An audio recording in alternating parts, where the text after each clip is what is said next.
कृष्ण कृष्ण कृष्ण हरे हरे हरे राम राम राम हरे हरे हरे कृष्ण कृष्ण कृष्ण हरे हरे हरे राम राम राम हरे हरे।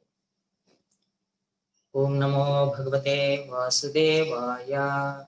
ओम नमो भगवते वासुदेवाय।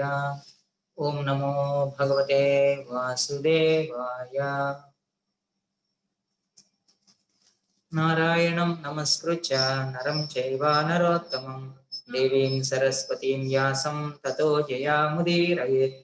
नष्टप्रायेष्व भद्रेषु नित्यं भागवत सेवया भगवत्युत्तमश्लोके भक्तिर्भवति नैष्टिकी। मूकं करोति वाचालं पङ्गुं लङ्घयते गिरिं यत्कृपातमहं वन्दे परमानन्दमाधवम्। निगमकल्पतरोर्गलितं फलं सुखमुखादमृतद्रवसंयुतं पिबत भागवतं रसमालयं मुहुरहो रसिका भुवि भावुकाः। ॐ अज्ञानतिमिरान्धस्य ज्ञानाञ्जनशलाकया चक्षुरुन्मिलितं येन तस्मै श्रीगुरवे नमः। श्रीचैतन्यमनोभीष्टं स्थापितं येन भूतले स्वयं रूपः कदा मह्यं ददाति स्वपदान्तिकम्। नमो ॐ विष्णुपादाय कृष्णप्रेष्ठाय भूतले श्रीमते भक्तिवेदान्त स्वामिनिति नामिने। नमस्ते सारस्वते देवे गौरवाणी प्रचारिणे निर्विशेषा शून्यवादी पाश्चात्यादेशतारिणे। नमो महावदान्याय कृष्णप्रेमप्रदायते कृष्णाय कृष्णचैतन्य नाम्ने गौरत्विषे नमः।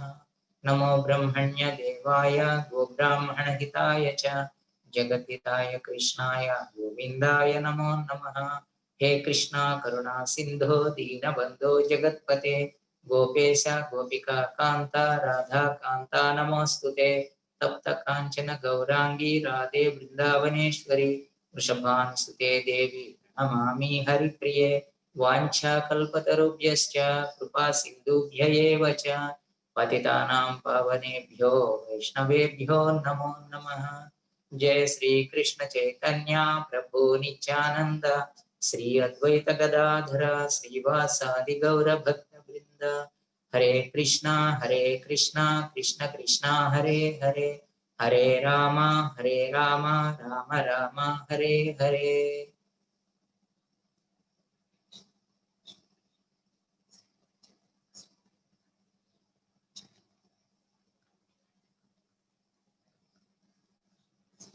హరే కృష్ణ.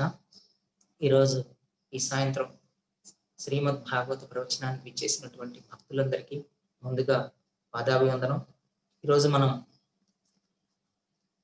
దేవాది దేవుడు శ్రీకృష్ణ భగవానుడు అనే గ్రంథం అనగా శ్రీమద్ భాగవతంలో 10వ స్కందంలో 15వ అధ్యాయం ధేనుకాసుర వధ అనే లీల నుంచి ప్రారంభిస్తాము. ఇక్కడ శ్రీకృష్ణుడికి బలరాముడికి 5 సంవత్సరాల నుండి 6వ సంవత్సరంలో ప్రవేశించారు. 5 సంవత్సరాల వరకు ఉన్న వయసుని కౌమార స్థితి అంటారు.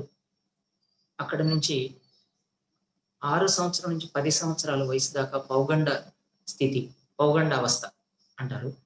ఇప్పుడు వీళ్ళు పౌగండ అవస్థలోకి ప్రవేశించారు. ఇక్కడ గోపాలకులు ఒక సమావేశం ఏర్పాటు చేశారు.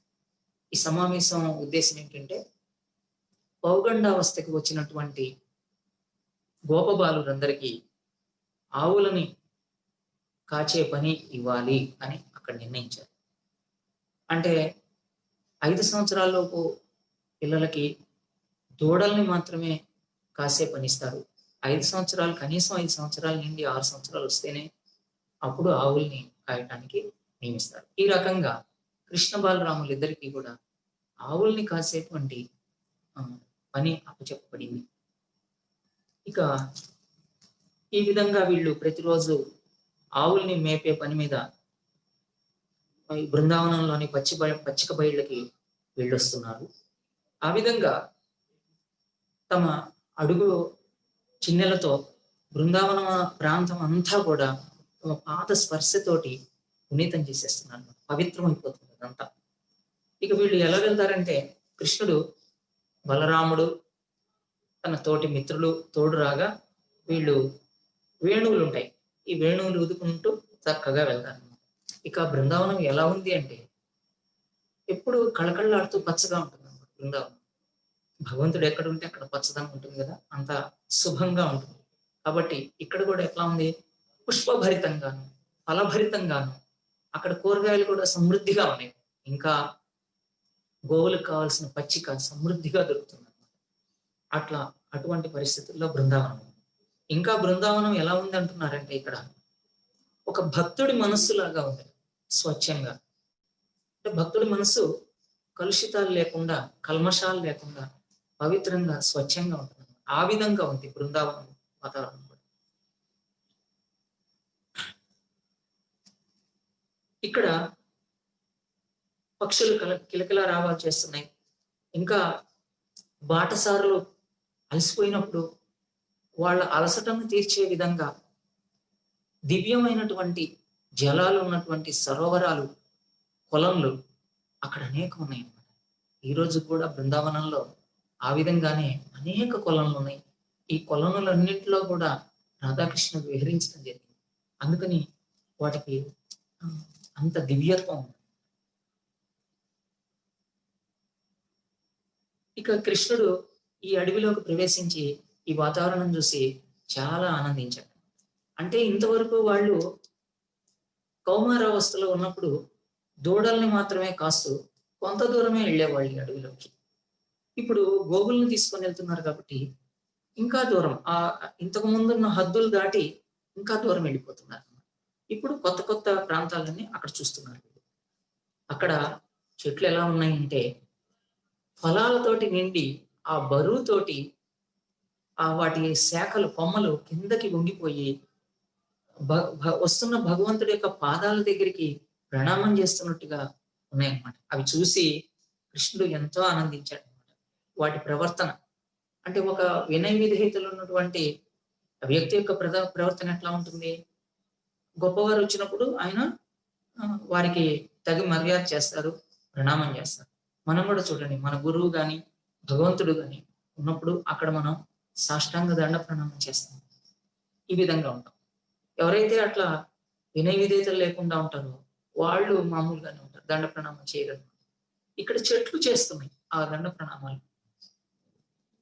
వీటి యొక్క ప్రవర్తనను చూసి శ్రీకృష్ణుడు చాలా ఆనందిస్తున్నాడు. ఇప్పుడు అంటున్నాడు తన అన్నగారైన బలరాముడు అంటున్నాడు, ఓ ప్రియ సోదర, నువ్వు మాకందరికంటే పెద్దవాడివి. నువ్వు నీ యొక్క పాద పద్మాలు దేవతలకు కూడా పూజనీయం. ఇటు చూడు, ఈ యొక్క చెట్లు వాటి ఫలాలతోటి వంగి, శాఖలన్నీ వంగి నీ పాదపద్మాలని అర్చిస్తున్నాయి. అవి వృక్షరూపాన్ని దాల్చినా కూడా మళ్ళీ మోక్షాన్ని పొందడానికి ప్రయత్నిస్తున్నట్టుగా ఉంది ఈ విషయాన్ని చూస్తే. వాస్తవానికి ఈ బృందావనంలో ఉన్నటువంటి చెట్లన్నీ సామాన్య జీవులు కారు. వారు గత జన్మల్లో స్థావర జీవాలుగా జన్మించినా ఇప్పుడు ఈ బృందావనంలో నిన్ను దర్శించడానికి అవకాశం కలిగినందున నీ పాదపద్మాల సేవలో ఉండి ఆధ్యాత్మికంగా పురోగమించాలనుకుంటున్నాయి. మామూలుగా అయితే చెట్లు తమో గుణంతో ఉంటాయి, అజ్ఞానాంధకర జీవులు. వాటికి కూడా నువ్వు ఒక అవకాశం ఇస్తున్నావు ఆధ్యాత్మికంగా అభివృద్ధి చెందటానికి. ఆధ్యాత్మిక అభివృద్ధి ఎలా చెందుతాం? ముందు రజో తమో గుణాల నుంచి సత్వగుణంలోకి వస్తాం, అప్పుడు భక్తి చేయగలుగుతాం. మరి ఈ చెట్లు తమో గుణంలో ఉంటాయి కదా. అయితే బృందావనంలోని వృక్షాలు అటువంటివి కావు. బృందావనంలో జన్మించడమే చాలా దివ్యం. అటువంటిది అక్కడ కృష్ణ బలరాముల పాదాలకి ప్రణామం చేసే అదృష్టానికి నోచుకున్నాయి. ఆ అవకాశాన్ని కూడా ఆధ్యాత్మిక అభివృద్ధికి వినియోగించుకుంటుంది ఆ చెట్లు. ఇంకా నీ చుట్టూ ఈ భ్రమరాలు జింకారం చేస్తున్నాయి, భృంగాలు. ఇవి బహుశా పూర్వజన్మలో నీ భక్తులై ఉంటాయి, అందుకనే నిన్ను వదలటం లేదు. నీ సాంగత్యంతో ఎంతో ఆధ్యాత్మిక పురోగతి లభిస్తుందని అవి నీ చుట్టూనే తిరుగుతున్నాయి. ఇంకా ఏంటంటే నీ అంత ప్రేమ చూపించే ఒక ఉత్తమమైన యజమాని వాటికి దొరకడు అసలు కదా. కాబట్టి అవి నిన్ను వదలవు. నువ్వు పురుషుడవు, దేవాదేవుడువు. ఈ భ్రమరాలు జింకారం చేస్తూ నీ వైభవాన్ని కీర్తిస్తున్నట్టుగా అనిపిస్తోంది. బహుశా వీటిలో కొన్ని భక్తులు కావచ్చు గత జన్మల్లో, కొన్ని మహర్షులై ఉండొచ్చు. అందుకని ఒక క్షణమైనా నీ సాంగత్యాన్ని వదలలేకపోతున్నారు. అట్లా ఉండటం కోసమే ఈ భ్రమర రూపాన్ని పొంది, జన్మని పొంది నీ చుట్టూ తిరుగుతున్నాయి. ఇంకా చూడు, ఈ నెమళ్ళు ఎంత పారవస్యంతో నీ ముందు నృత్యం చేస్తున్నాయో, అలాగే ఈ లేళ్లు చూడు గోపికల్లాగా ఉన్నాయి. అవి నీకు స్వాగతం పలుకుతున్నాయి. అలాగే వృక్షాలు, మృగాలు నీ ఘనతని కీర్తిస్తున్నాయి. ఈ కోకిలలు కూడా నీకు స్వాగతం పలుకుతున్నాయి. ఇక ఈ బృందావన భూమి ఉంది. నీ పాదపద్మాల అడుగులు శరీరంపై పడటంతో పవిత్రమవుతోందన్నమాట ఈ భూమి. ఇంకా నువ్వు వెళ్ళేటప్పుడు నీ చేతులతోటి ఈ మొక్కలని, మొగ్గలని, పుష్పాలని, ఫలాలని తాకుతూ వెళ్తావు కదా, అవి నువ్వు తాకటం వల్ల మహిమాన్వితం అయిపోతున్నాయి. ఇంకా అంతకంటే కూడా ఎంతో నీ సౌందర్యంచే ఆకర్షింపబడిన ఈ వ్రజాంగనలు నీ ఆలింగన భాగ్యాన్ని పొందటం వల్ల ధన్యులవుతున్నారు. ఈ విధంగా కృష్ణ బలరాములు ఇద్దరు యమునా నదీ తీరంలో గోబృందాలతో, అంటే ఆలమందలు తీసుకెళ్తారు కదా వీళ్ళు, వాటితోటి విహరిస్తూ ఆనందిస్తున్నారు అనమాట. వీళ్ళ వెంబటి గోపబాలురు మిత్రులు ఉన్నారనమాట. ఈ మిత్రులు పాటలు పాడుతున్నారు. భ్రమరాల్లాగా వీళ్ళు కూడా అనుకరిస్తున్నారు. ఆ విధంగా పక్షుల అరుపులు నరుస్తున్నారు, నెమళ్ళలాగా నాట్యం చేస్తున్నారు. ఇక అప్పుడప్పుడు కృష్ణుడు కూడా నెమళ్ళలాగా నాట్యం చేస్తాడు. ఈ నాట్యం చేసేటప్పుడు తల ఒక చిత్రంగా ఊపుతాడు ఈ కృష్ణుడు. అది చూసి గోప బాలకులందరూ ఇంకా ఆనందిస్తారనమాట.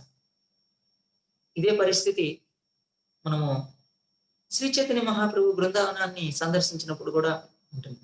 ఇప్పుడు కృష్ణ బలరాములు ఉన్నది ద్వాపర యుగంలో.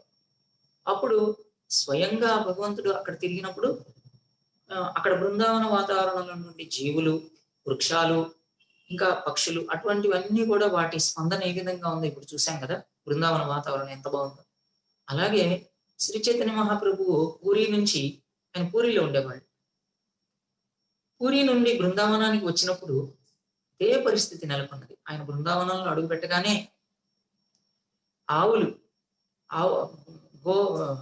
ఆలమందలు వెంటనే ఆయన చుట్టుముట్టేసి అంబా అంబా అని అరుస్తున్నాయి. ఈ గోపాలకులు ఎంతో కష్టం మీద వాటిని ఆపాలనుకుంటున్నారు. అయినా కూడా వెళ్ళిపోయి చైతన్య మహాప్రభుని నాకుతున్నాయి. అయితే చైతన్య మహాప్రభు వాటిని చూసి అట్లా స్తబ్దుడైపోయాడు అనమాట. ప్రేమావేశంతో స్తబ్దుడైపోయాడు. చిన్నగా మామూలు పరిస్థితికి నెమ్మదిగా వచ్చి ముందుకు నడుస్తుంటే ఈ గోవులు ఆయనతో పాటు వెళ్ళిపోతున్నాయి. అప్పుడు గోపాలకులు వాటిని ఎంతో కష్టం మీద ఆపగలిగారు. ఆ గోవులు చాలా బాధగా అవి ఆగిపోయాయి అన్నమాట. అలాగే లేళ్లు, నెమళ్ళు నృత్యం చేస్తున్నాయి. లేళ్లు, జింకలు వచ్చి చైతన్య మహాప్రభుని తాకుతున్నాయి. ఆయన వాటిని స్పర్శిస్తున్నారు. అట్లాగే గోవుల్ని కూడా ఆయన స్పర్శించి వాటి ప్రేమావేశాన్ని చూపిస్తున్నారు అన్నమాట. వాటి మీద అవి చూపిస్తున్నాయి, ఈయన చూపిస్తున్నారు. అక్కడ ఎలా అనుకుంటున్నాయి అంటే అవి మా పూర్వ బంధువు చాలా రోజుల తర్వాత తిరిగి వచ్చినట్లుగా ఉంది అనుకుంటున్నాయట. ఇవన్నీ అంటే ద్వాపర యుగంలో ఎప్పుడో శ్రీకృష్ణుడుగా ఉన్నప్పుడు ఆయన ఒక సాంగత్యాన్ని చూసాయి. మళ్ళీ ఇప్పుడు ఈ కలియుగంలో చైతన్య మహాప్రభు రూపంలో వచ్చినప్పుడు అవి గుర్తించాయి. చూడండి, ఆ గోవులు అప్పటి నుంచి వచ్చిన వాటి సంతతి ఇప్పుడు కూడా భగవంతుడిని డైరెక్ట్ గా గుర్తించాయి. వాటికి అంత చైతన్యం ఉందో చూడండి. మనకైతే భగవంతుడు పక్కన వచ్చి నిలబడ్డా కూడా మనం కనుక్కోలేకపోవచ్చు. మన చైతన్యం అట్లా ఉంటుంది. కాబట్టి మన చైతన్యాన్ని కూడా ఆ బృందావన వాతావరణ చైతన్యానికి మార్చుకోవాల్సి ఉంటుంది. అప్పుడే ఈ భగవంతుడి లీలలన్నీ కూడా మనకు అర్థమవుతాయి. ఇక కృష్ణుడు కాసే గోవులు, వీటికి చాలా రకాల పేర్లు ఉంటాయండి. ఈ పేర్లతో పిలుస్తుంటాడు కృష్ణుడు వాటిని. ఈ కృష్ణుడు అలా పిలవగానే అవి అంబా అని ప్రతిస్పందనిస్తాయి. ఇది చూసి గోపబాలకులు చాలా ఆనందిస్తూ ఉంటారు అనమాట. కృష్ణుడు పిలవటం ఏంటి, ఈ వెంటనే తలెత్తి అంబా అని అనటం ఏంటి అని అంటే వాటికి కృష్ణుడికి వాటికి భాష అర్థమైపోతుంది అనమాట. కృష్ణుడు అందరి భాష అర్థం చేసుకోగలడు. మనం తెలుగులో ప్రార్థించినా, తమిళంలో ప్రార్థించినా, ఇంగ్లీష్ లో ప్రార్థించినా, అసలు మనసులో ప్రార్థించినా ఆయనకు తెలిసిపోతుంది. పక్షుల ప్రార్థనలు వింటాడు, జంతువుల ప్రార్థనలు కూడా వింటాడు. ఈ రకంగా అర్థం చేసుకోగలడు అనమాట కృష్ణుడు భావగ్రాహి జనార్దన అనమాట. ఇక్కడ మనము కృష్ణుడు ఏ విధంగా గోవుల్ని పిలుచుకెళ్లేవాడు అనేది చూస్తే, ఇప్పటికి కూడా బృందావనంలో నందగావ్ అనే ఒక ప్రదేశం ఉంది. అంటే అది యశోదానంద మహారాజుల యొక్క గృహం ఉన్న ప్రదేశం. అక్కడికి దగ్గరలోనే తేరు కదంబ అని ఒక ప్రదేశం ఉందండి. చాలా మహిమాన్విత గల ప్రదేశం. ఇక్కడ మన బ్రహ్మమధ్వ గౌడీ సంప్రదాయంలోని ఆచార్యులైన రూపగోస్వామి భజన కుటీరు ఉంది. అంటే ఇక్కడ ఆయన హరే కృష్ణ మహామంత్ర కీర్తనలు చేస్తూ ఉండేవాళ్ళు అనమాట. హరే కృష్ణ కృష్ణ కృష్ణ హరే హరే, హరే రామ రామ రామ హరే హరే. ఎందుకైనా ఈ ప్రదేశాన్ని ఎన్నుకున్నారంటే, ఇక్కడ శ్రీకృష్ణుడు ప్రతిరోజు సాయంత్రం తిరిగి బృందావనానికి వెళ్ళిపోయేటప్పుడు, ఇంటికి వెళ్ళిపోయేటప్పుడు గోవులన్నింటినీ వెనక్కి పిలుస్తాడు. ఈయన చేతిలో ఒక జపమాల ఉంటుంది. మనకి 108 పూసల జపమాల ఉంటుంది కదా, ఆ విధంగా జపమాల ఉంటుంది. ఈయన గోవుల్ని ఒక్కొక్క పేరుతో పిలుస్తూ ఉంటాడు. ఇప్పుడు ధవళ అని పిలవగానే తెల్లటి గోవులన్నీ వచ్చేస్తాయి. అలాగే రవళి అని పిలవగానే ఎర్రటి గోవులన్నీ వచ్చేస్తాయి. శ్యామ అని పిలవగానే నలుగురు వర్ణంతో ఉన్న గోవులన్నీ వచ్చేస్తాయి. ఈ రకంగా అనేక గోవుల్ని ఎలా తీసుకుపోతాడా అని మనం అనుకుంటాం. కానీ ఆ పేర్లు పిలవగానే అవన్నీ వచ్చేస్తాయి. మనం మామూలుగా ఒక 100 గోవులు 200 గోవులు అంటే ఇంక వాటిని కంట్రోల్ చేయడం చాలా కష్టం. అట్లాంటిది కృష్ణుడు వాళ్ళకి ఎన్ని ఉన్నాయి, లక్షల్లో ఉన్నాయి ఆ గోవులు.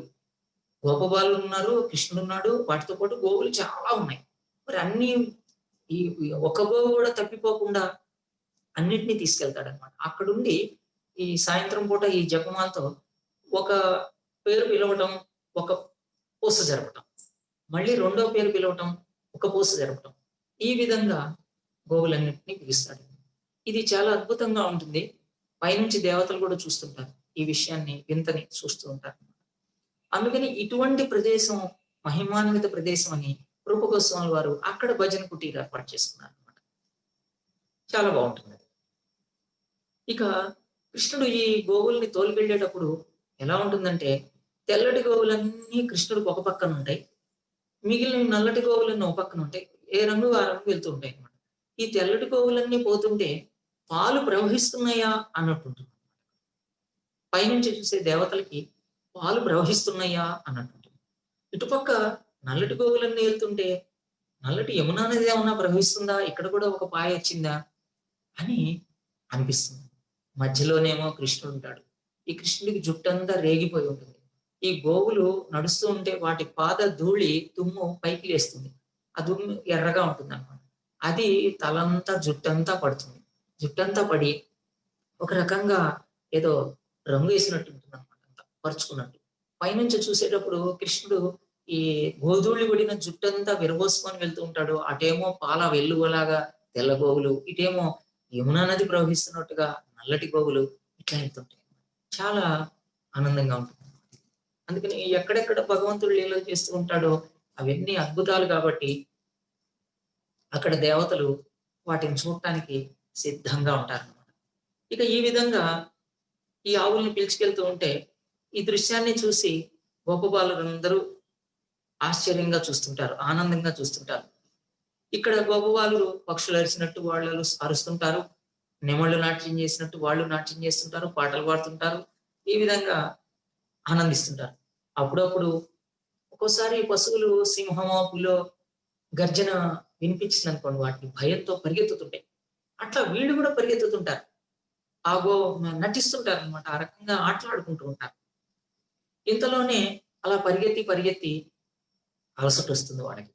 అలసట వచ్చినప్పుడు బలరాముడు ఏం చేస్తాడు, ఒక గోపబాలుడి యొక్క ఒడిలో తలబెట్టేసి పెట్టుకుని పడుకున్నప్పుడు వెంటనే కృష్ణుడు వచ్చేసి ఆ బలరాముడి యొక్క పాదాలను ఒత్తుతూ ఉంటాడు. అప్పుడప్పుడు ఏం చేస్తాడు, ఈ తాటాకు విసనకర తీసుకొచ్చి చక్కగా బలరాముడికి ఇసురుతూ ఉంటాడు అనమాట. ఈ రకంగా కృష్ణుడు పాదాలు ఒత్తుతుంటే మిగిలిన గోపబాలురు చక్కటికి పాటలు పాడుతూ ఉంటారు. ఈ పాటలతోటి ఆ విసనకరతో విసరటం, కాళ్ళకి కాళ్ళొత్తటం, పాదాలు సంహవనం చేయటంతో అలసటంతా పోతుంది. ఒక్కోసారి కృష్ణుడు అలసిపోతాడు.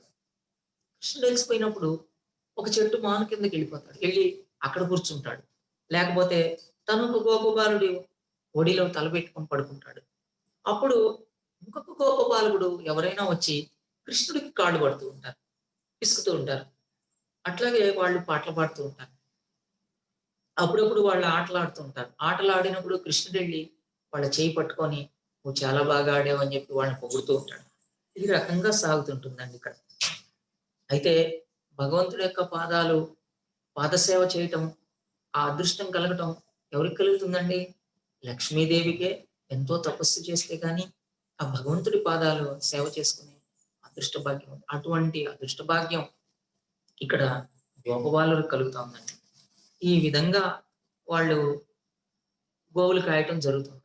ఇలా కొంతకాలం జరుగుతూ ఉంటే మళ్ళీ భగవంతుడికి ఒక లీల చేసే అవకాశం వచ్చింది.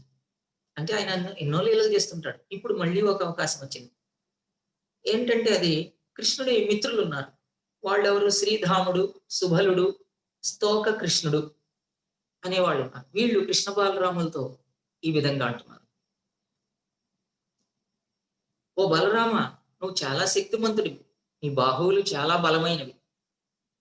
మిత్రమా కృష్ణ, ఉపద్రవాలను కలిగించే రాక్షసుల్ని ఎందరినో నువ్వు చంపటంలో గొప్ప నిపుణుడివి. నీకు చాలా తెలివి ఉంది దాంట్లో. ఇక్కడికి దగ్గరలోనే తాళవనం అనే ఒక వనం ఉంది. ఆ వనంలో అన్ని తాటి చెట్లు ఉన్నాయి. ఈ తాటి చెట్లన్నీ పండ్లు ఉన్నాయి. వాటికి పండ్లు బాగా పండిపోయినాయి, పండి రాలుతున్నాయి. కొన్ని ఆ చెట్టు మీదే ఎండిపోతున్నాయి. అయితే ఈ పండ్లు తీసుకోవడానికి ఎవ్వరూ వెళ్ళట్లేదు అక్కడికి. ఎందుకంటే అక్కడ ధేనుకాసురుడు అనే ఒక భయంకరమైన రాక్షసుడు ఉన్నాడు. ఇతను ఒక గాడిద రూపంలో ఉంటాడు. ఇతని మిత్రులు ఉన్నారు, వాళ్ళు కూడా రాక్షసులే. వాళ్ళు కూడా గాడిద రూపాల్లోనే ఉంటారు. ఎంత భయంకరం అంటే ఎవరు వెళ్ళినా బ్రతికి బయటికి రారనమాట. అక్కడికి పక్షులు కూడా వెళ్ళట్లేదు, ఏ జంతువు వెళ్ళదు. అక్కడ సమీపానికి కూడా ఏమీ వెళ్ళట్లేదు. కానీ అక్కడి నుంచి మధురమైన వాసన మాత్రం వస్తుంది. ఈ వాసన చూస్తుంటే మాకు కూడా ఆ తాటి పండ్లు తినాలని అనిపిస్తుంది. ఓ బలరామకృష్ణులారా, మా కోరికను తీర్చండి అని వీళ్ళు అడుగుతున్నారు అనమాట. ఈ రకంగా ఎప్పుడైతే అడిగారో కృష్ణ బలరాములు ఇద్దరు ఆలోచించి, సరే మన మిత్రుల యొక్క కోరికను తీరుద్దాము అనేసి వీళ్ళు ఆ తాళవనం వైపు వెళ్ళిపోయారు. ఆ తాళవనం చేరగానే బలరాముడు ఏం చేశాడు? ఈ తాటి చెట్లు అనమాట. తాళవనం అంటే తాటి చెట్లు. ఆ చెట్లను పట్టుకొని బలంగా ఊపేశాడు. ఊపగానే ఆ తాటి పండ్లన్నీ కింద రాలి పడ్డాయి. ఆ రాలి పడేటప్పుడు పెద్ద శబ్దం వస్తా ఉంది అక్కడ. ఈ శబ్దం ఎప్పుడైతే విన్నాడో గార్ధవ రూపంలో అంటే గాడిద రూపంలో ఉన్నటువంటి ధేనుకాసురుడు అక్కడికి పరిగెత్తుకొని వచ్చాడు. అతను పరిగెత్తుకొస్తుండేట్లయితే భూమి కంపిస్తోంది. రాక్షసులు కదా మరి. అట్లా వచ్చాడు. రావటమే తన వెనక కాళ్లతో బలరాముడి రొమ్ముల మీద తన్నాడు. అయితే బలరాముడు ఏమనలేదు. అయితే మళ్ళీ ఇతను కోపంతో మళ్ళీ దంతున్నాడు తీవ్రంగా. ఈసారి ఇంకా బలంగా దంతున్నాడు. వెంటనే బలరాముడికి కోపం వచ్చేసింది. బలరాముడు ఈ గార్ధపాసురుడు అంటే ధేనుకాసురుడు యొక్క వెనుక కాళ్ళు పట్టుకుని గిరిగిర తిప్పి ఇసిరి చెట్ల మీద వేసేశాడు. అక్కడ ఎత్తైన చెట్లు, తాడి చెట్లు ఏమున్నాయో వాటి మీదకి ఇచ్చాడు. వాటి మీద పడగానే ఇతని శరీరం చాలా బరువు ఉంటుందన్నమాట. ఈ బరువైన శరీరం అక్కడ పడగానే ఆ చెట్లు కూలిపోయి పక్క చెట్ల మీద పడిపోయినాయి. ఎప్పుడైతే అవి వచ్చి మీద పడ్డాయో వాటి బరువు తట్టుకోలేక ఆ చెట్లు మళ్ళీ ఇంకో చెట్ల మీద పడిపోయినాయి. ఈ విధంగా ఆ వనం అంతా గందరగోళం అయిపోయింది అనమాట. ఈ రకంగా చనిపోగానే అతని మిత్రులు వచ్చారు. ఎప్పుడైతే ధేనుకాసురుడు చనిపోయాడు అని తెలియగానే వాటి మిత్రులు వచ్చారు. మిత్రులు రాగానే ఇక కృష్ణ బలరాములు ఇద్దరు వాటిని కూడా అట్లాగే వెనక కాళ్ళు పట్టుకొని తిప్పి తిప్పి గిరగిరా తిప్పి ఇసిరేసి చెట్ల మీద పడేశారు. అవి ఆ చెట్ల మీదే ఉండిపోయినాయి. ఈ గార్ధబ రాక్షసులు అక్కడే ఉండిపోయారు. అవి ఎలా ఉన్నాయంటే మేఘాలు గనుక ఆ చెట్ల మీద వాలాయేమో అని అన్నట్టుగా ఉన్నాయి. ఇక ఈ బలరాముడు ఆదిశేషుడు కదండి. ఆయన సర్వలోకాలని తన పడగల మీద మోస్తూ ఉంటాడు. అన్ని అంత విశ్వాలను మోసేటువంటి ఆ బలరాముడికి ఈ గార్ధబాసురుణ్ణి విసిరేయటం ఒక లెక్క. అదేం పెద్ద ఆశ్చర్యమేం కాదు. ఈ అద్భుత సంఘటన చూడగానే దేవతలు పైనుంచి పుష్పవృష్టి కురిపించారు. వెంబడే నృత్యాలు చేస్తున్నారు. వాళ్ళు స్తోత్రాలు చేస్తున్నారు. గీతాలు ఆలపిస్తున్నారు. అంటే దేవతలు భగవంతుడు చేసే లీలలన్నింటినీ చూడటానికి సిద్ధంగా ఉంటారు. తర్వాత వాటిని చూసి చాలా ఆనందిస్తూ ఉంటారు. ఈ రకంగా జరుగుతుంది. ఎప్పుడైతే ఈ ధేనుకాసురుడు చనిపోయాడో ఇక ప్రజలంతా స్వేచ్ఛగా తాళవనానికి వచ్చేసి ఈ తాటి పండ్లను తీసుకొని తింటున్నారండి. చక్కగా పశువులన్నీ వచ్చేసి అక్కడ పచ్చిక కూడా బాగా ఉంది. వాటిని చక్కగా మేస్తున్నాయండి. ఈ కృష్ణ బలరాముల ఈ దివ్య లీలలను కీర్తించినను విన్నను అపూర్వ పుణ్యకృత్యముల ఫలము లభించును అని ఇక్కడ తెలియజేస్తున్నారు. ఇక ఈ లీల అయిపోయింది. వీళ్ళందరూ సాయంత్రం మళ్ళీ బృందావనానికి వెనక్కి వెళ్తున్నారు. బృందావనం వెళ్ళేటప్పుడు ఎట్లా వెళ్తారు? అందరూ ఈ వేణువులు ఊదుతూ వెళ్తారు వీళ్ళు. అది వినగానే అక్కడ ప్రజలందరూ ఇళ్లలో నుంచి బయటకు వస్తారనమాట. వీళ్ళేమో ఈ గోప బాలకులు కృష్ణ బలరాములు చేసినటువంటి అద్భుత లీలల్ని అందరికీ చెప్తూ ఉంటారు, ప్రశంస ఇస్తూ ఉంటారు అనమాట. ఇక వీళ్ళు వస్తూ ఉంటే గోపికలందరూ మామూలు ఉదయమే కృష్ణ బలరాములు అడవికి వెళ్ళిపోతే వాళ్ళు అయ్యో వీళ్ళు వెళ్ళిపోయారా అని విచారంగా ఉంటారు. మళ్ళీ తిరిగి సాయంత్రం వాళ్ళిద్దరు వస్తూ ఉంటే వాళ్ళని చూడటానికి చాలా ఉత్సాహంగా వస్తారు. ఇక అక్కడ గోపికలైతే వాళ్ళ చూపులన్నీ కృష్ణుడి ముఖం మీదే ఉంటాయి. దాన్ని దేంతో పోలుస్తున్నారంటే ఒక తామర పువ్వు ఉంటే దాని మీద భృంగములు ఎట్లయితే ముసురుకుంటాయో, తామర పుష్పాన్ని మీద వాలాలని ముసురుకుంటాయో, ఆ విధంగా ఈ గోపికా స్త్రీల యొక్క చూపులు కృష్ణుడి ముఖం మీద ముసురుకుంటున్నాయండి. ఆ విధంగా చూస్తున్నారు. ఇక తర్వాత వీళ్ళు లోపలికి వచ్చేసిన తర్వాత యశోద రోహిణి మాతలు వచ్చేసి వాళ్ళని లాలించి వాళ్ళ కోరికలు తీరుస్తున్నారు.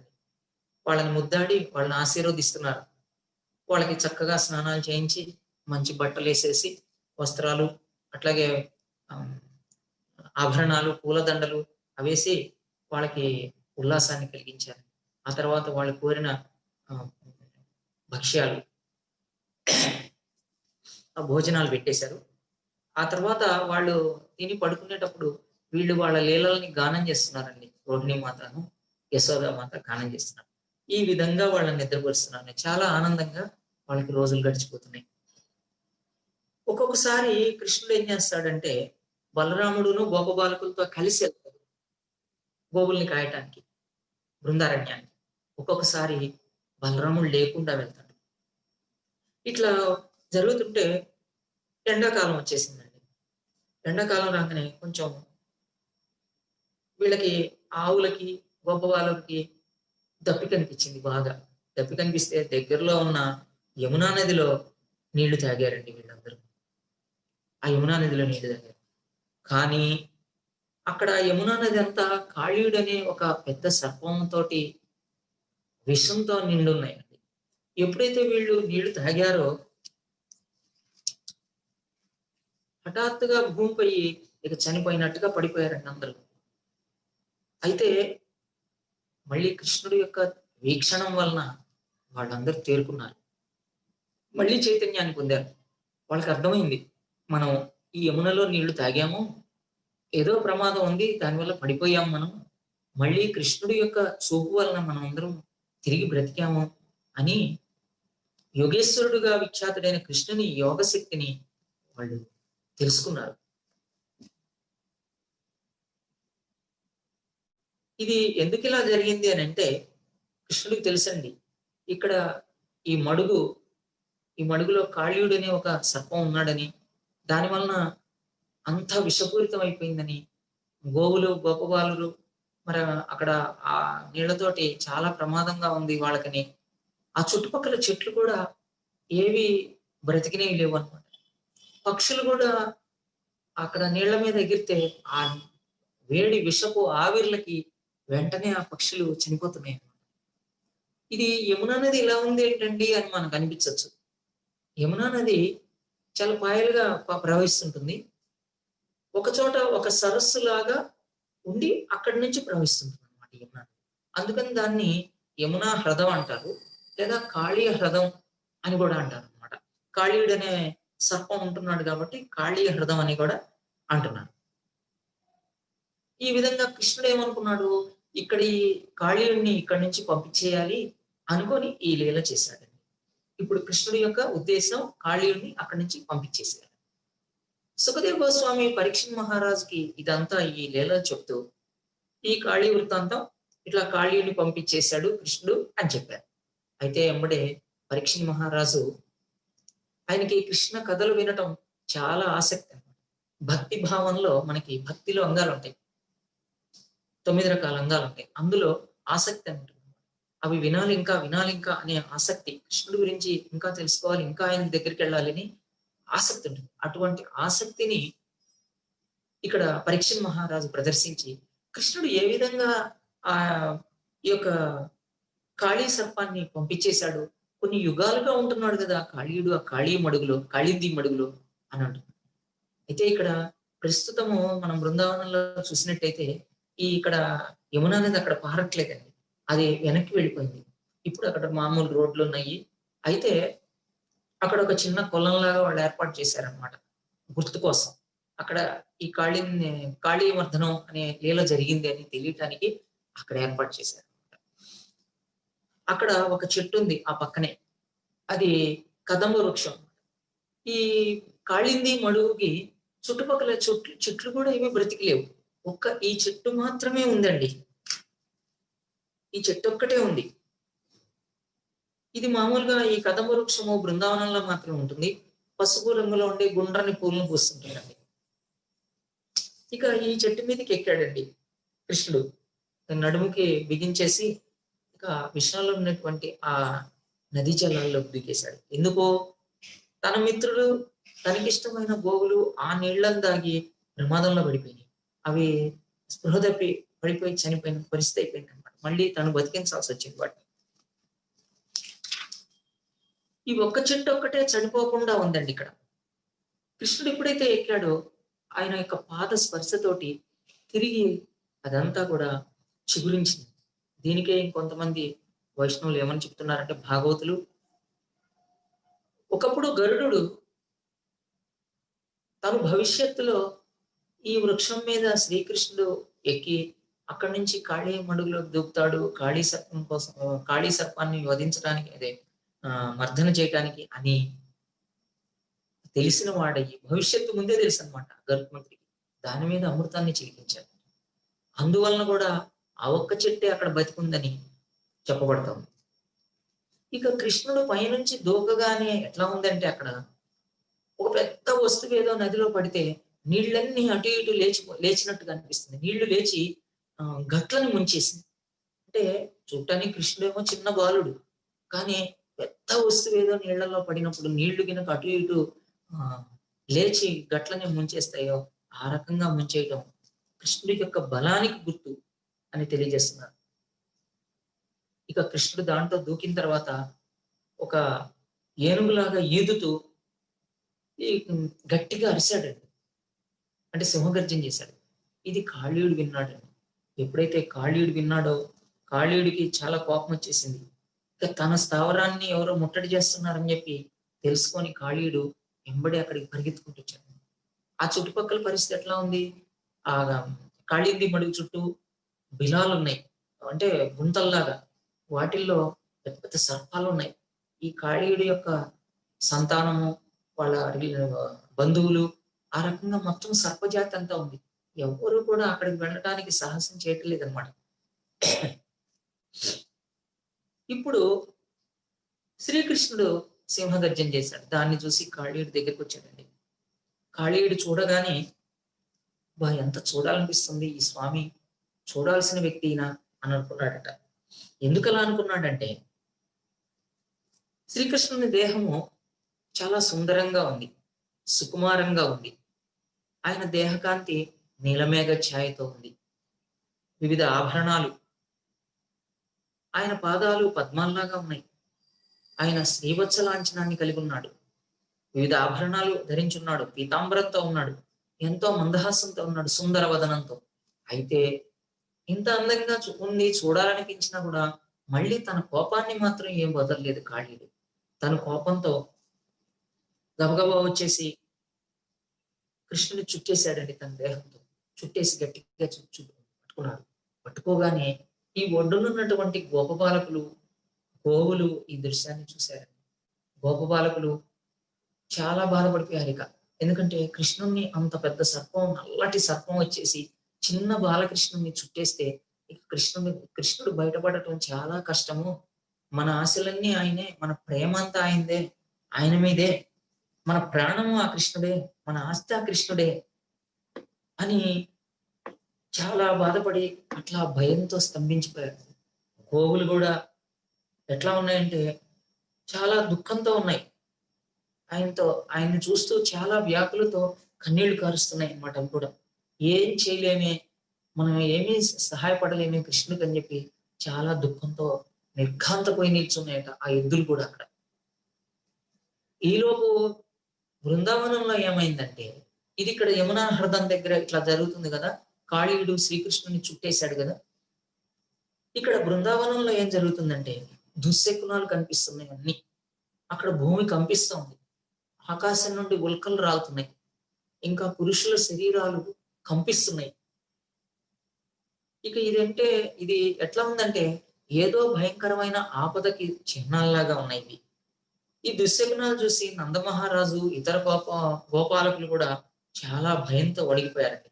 ఇట్లా వస్తున్నప్పుడు చిన్నగా వాళ్ళకి తెలిసింది, ఈరోజు బలరాముడిని తోడు తీసుకెళ్ళలేదు కృష్ణుడు ఒక్కడే వెళ్ళాడు గోపబాలకులను తీసుకొని అని అన్నారు. దాంతో వీళ్ళకి ఆందోళన ఇంకా ఎక్కువైందండి. ఇక్కడ వాళ్ళ పరిస్థితి ఎలా ఉందంటే, కృష్ణుని ఎడగల అపార మగు ప్రేమ వలన, కృష్ణుని శక్తులు తెలియని వారొకటి వలన, కృష్ణుని కన్నదు ప్రియమైనది వారికి లేనందునను, తమ సర్వస్వమును, జీవితమును, ఆస్తిని, ప్రేమను, మనస్సును, కర్మలను కృష్ణునికే అర్పించుట వలన వారు దుఃఖాందోళనతో తలమునకలైపోయారు అన్నమాట. వాళ్ళ సర్వస్వం కృష్ణుడే అన్నమాట. అందుకని వాళ్ళకి దుఃఖం వచ్చేసింది.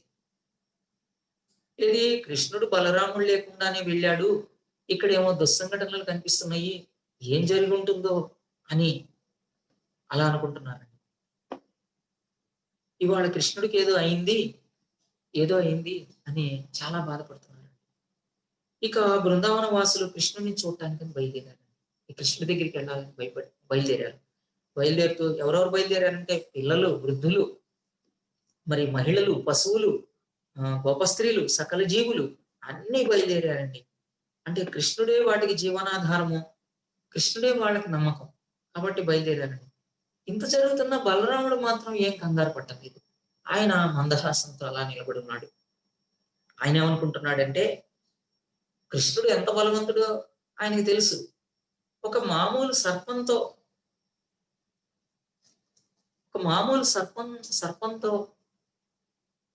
కృష్ణుడు పోరాటం ఎంత చిన్న విషయం ఇది అని బలరాముడు కనిపిస్తుంది. అంటే అప్పటికే కృష్ణుడిని చుట్టేసింది ఒక సర్పము, కాళీ మడుగులు అని వార్త వీళ్ళకి తెలిసింది.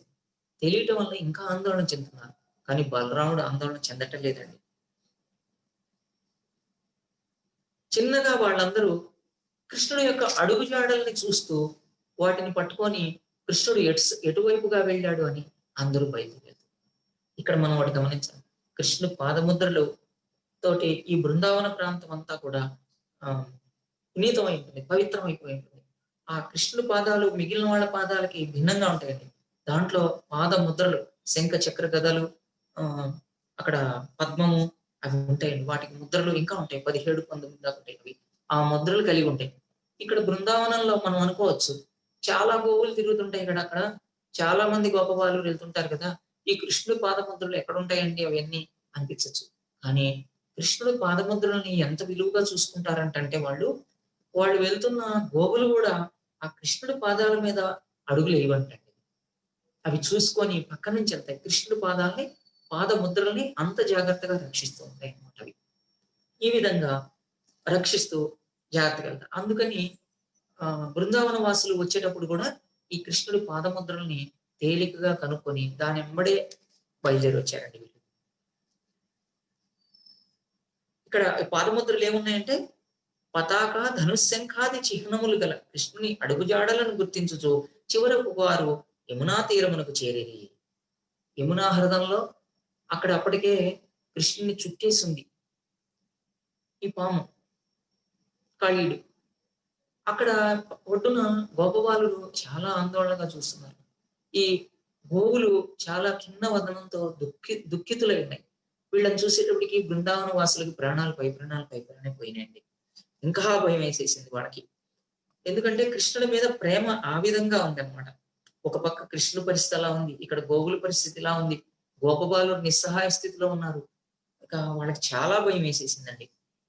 ఎంత ఘోరమైన పరిస్థితుల్లో చిక్కుకుపోయారని చెప్పి వాళ్ళకి అనిపించి, వాళ్ళకి వాళ్ళ జీవితమే శూన్యం అనిపించేసింది అప్పుడే.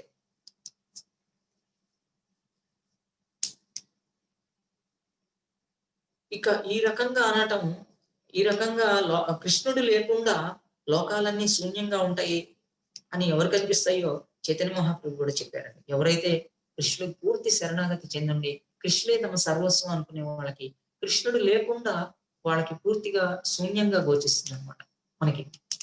మనకి చైతన్య శిక్షాష్టకంలో కూడా అలాగే చెప్తారు చైతన్య మహాప్రభు. ఇక యమునా తీరం దగ్గరికి యశోదామాత కూడా వచ్చారు కదా.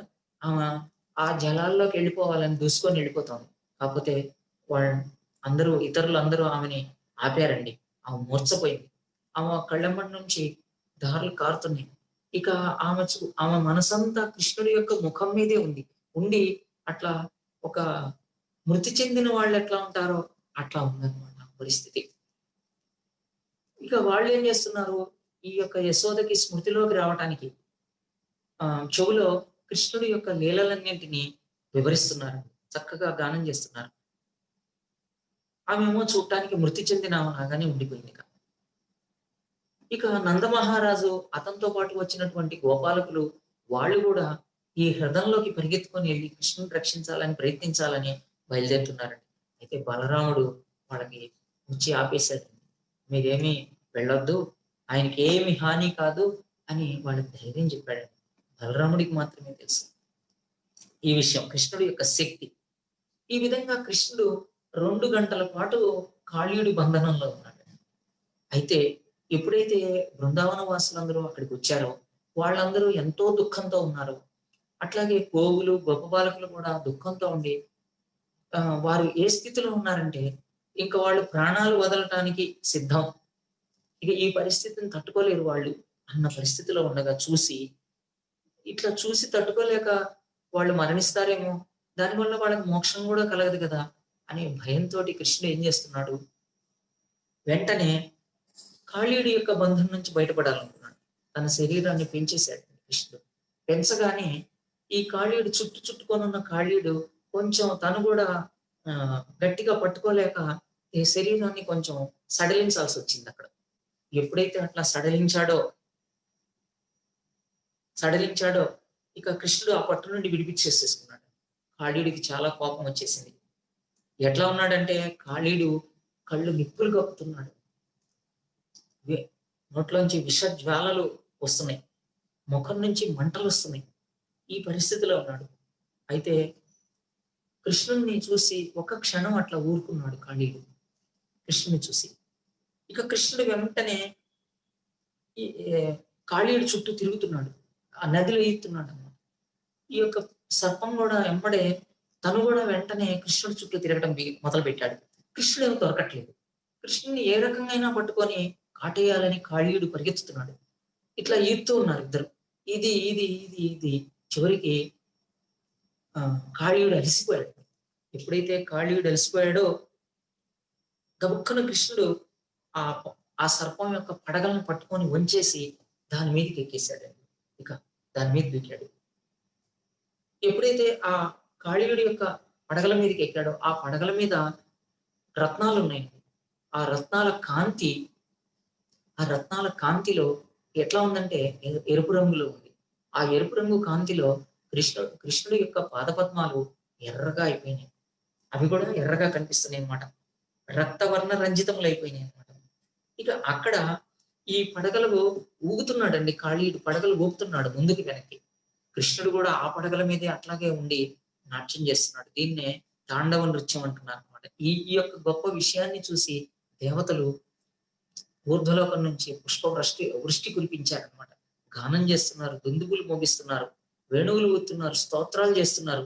ఆ విధంగా గంధర్వులు, సిద్ధులు, దేవతలు హర్షాన్ని వ్యక్తం చేస్తున్నారు అన్నమాట కృష్ణుని చూసి. ఇక ఈ కాళీయుడు ఏం చేస్తున్నాడు? కొన్ని పడగల మీద కృష్ణుడేమో నృత్యం చేస్తున్నాడు. ఇక కాళీయుడు మిగిలిన పడగలున్నాయి. ఆ పడగలతోటి ఎట్లైనా కృష్ణుడిని కింద పడేయాలని చెప్పి కాళీయుడు చాలా ప్రయత్నం చేస్తున్నాడు. కాళీయుడికి 1000 పడగలున్నాయి. అందులో 101 పడగలు చాలా ముఖ్యమైనవి కాళీయుడికి. మిగిలినవి కొంచెం చిన్నవన్నమాట. కొన్ని పడగలు 2 ఉంటాయి. జంటలుంటాయన్నమాట. తలలు 2 ఉంటాయి వాటికి. ఇక కృష్ణుడు తన్నులకి తన పాదపద్మాలతో విపరీతంగా తంతుంటే ఈ తన్నులు తట్టుకోలేకపోతున్నాడండి కాళీయుడు. అప్పుడు పరిస్థితి ఏమైంది? తన నోట్లోంచి విషమంతా బయటికి కక్కాడు. కడుపులోదంతా మలినమంతా బయటకొచ్చేసిందన్నమాట. ఆ విధంగా కాళీయుడిలో ఉన్నటువంటి కల్మషం అంతా తొలగిపోయింది. దాంతోటి ఆయన పాపాలన్నీ కూడా పోయినాయి. అయితే ఇంకా కూడా ఒక పడగనెత్తి ఆ పడగతో మళ్ళీ కాటేయాలని చూస్తున్నాడు. అయితే కృష్ణుడు వెంటనే దాన్ని వంచి నృత్యం చేస్తున్నాడు. ఇక్కడ మనం ఒక విషయం గమనించాలి. మనం కూడా భగవంతుడి దగ్గర మన తల వంచుకొని ఉండాలి. సాష్టాంగ దండ ప్రణామం చేయాలి అని తెలుసుకోవాలి. ఇక్కడ కాళీయుడు ఏం చేస్తున్నాడు? రాక్షస గుణంలాగా ఉండటం వలన తను ఆ తలని ఎత్తి భగవంతుడిని కాటేయాలని చూస్తున్నాడు. అయితే ఇక్కడ ఒక విషయం ఏంటంటే, ఈ కాళీయుడు గరుడుడి యొక్క భయంతోటి ఇక్కడికొచ్చి ఈ యమునా హృదంలో ఉంటున్నాడండి. అయితే ఇప్పుడు తను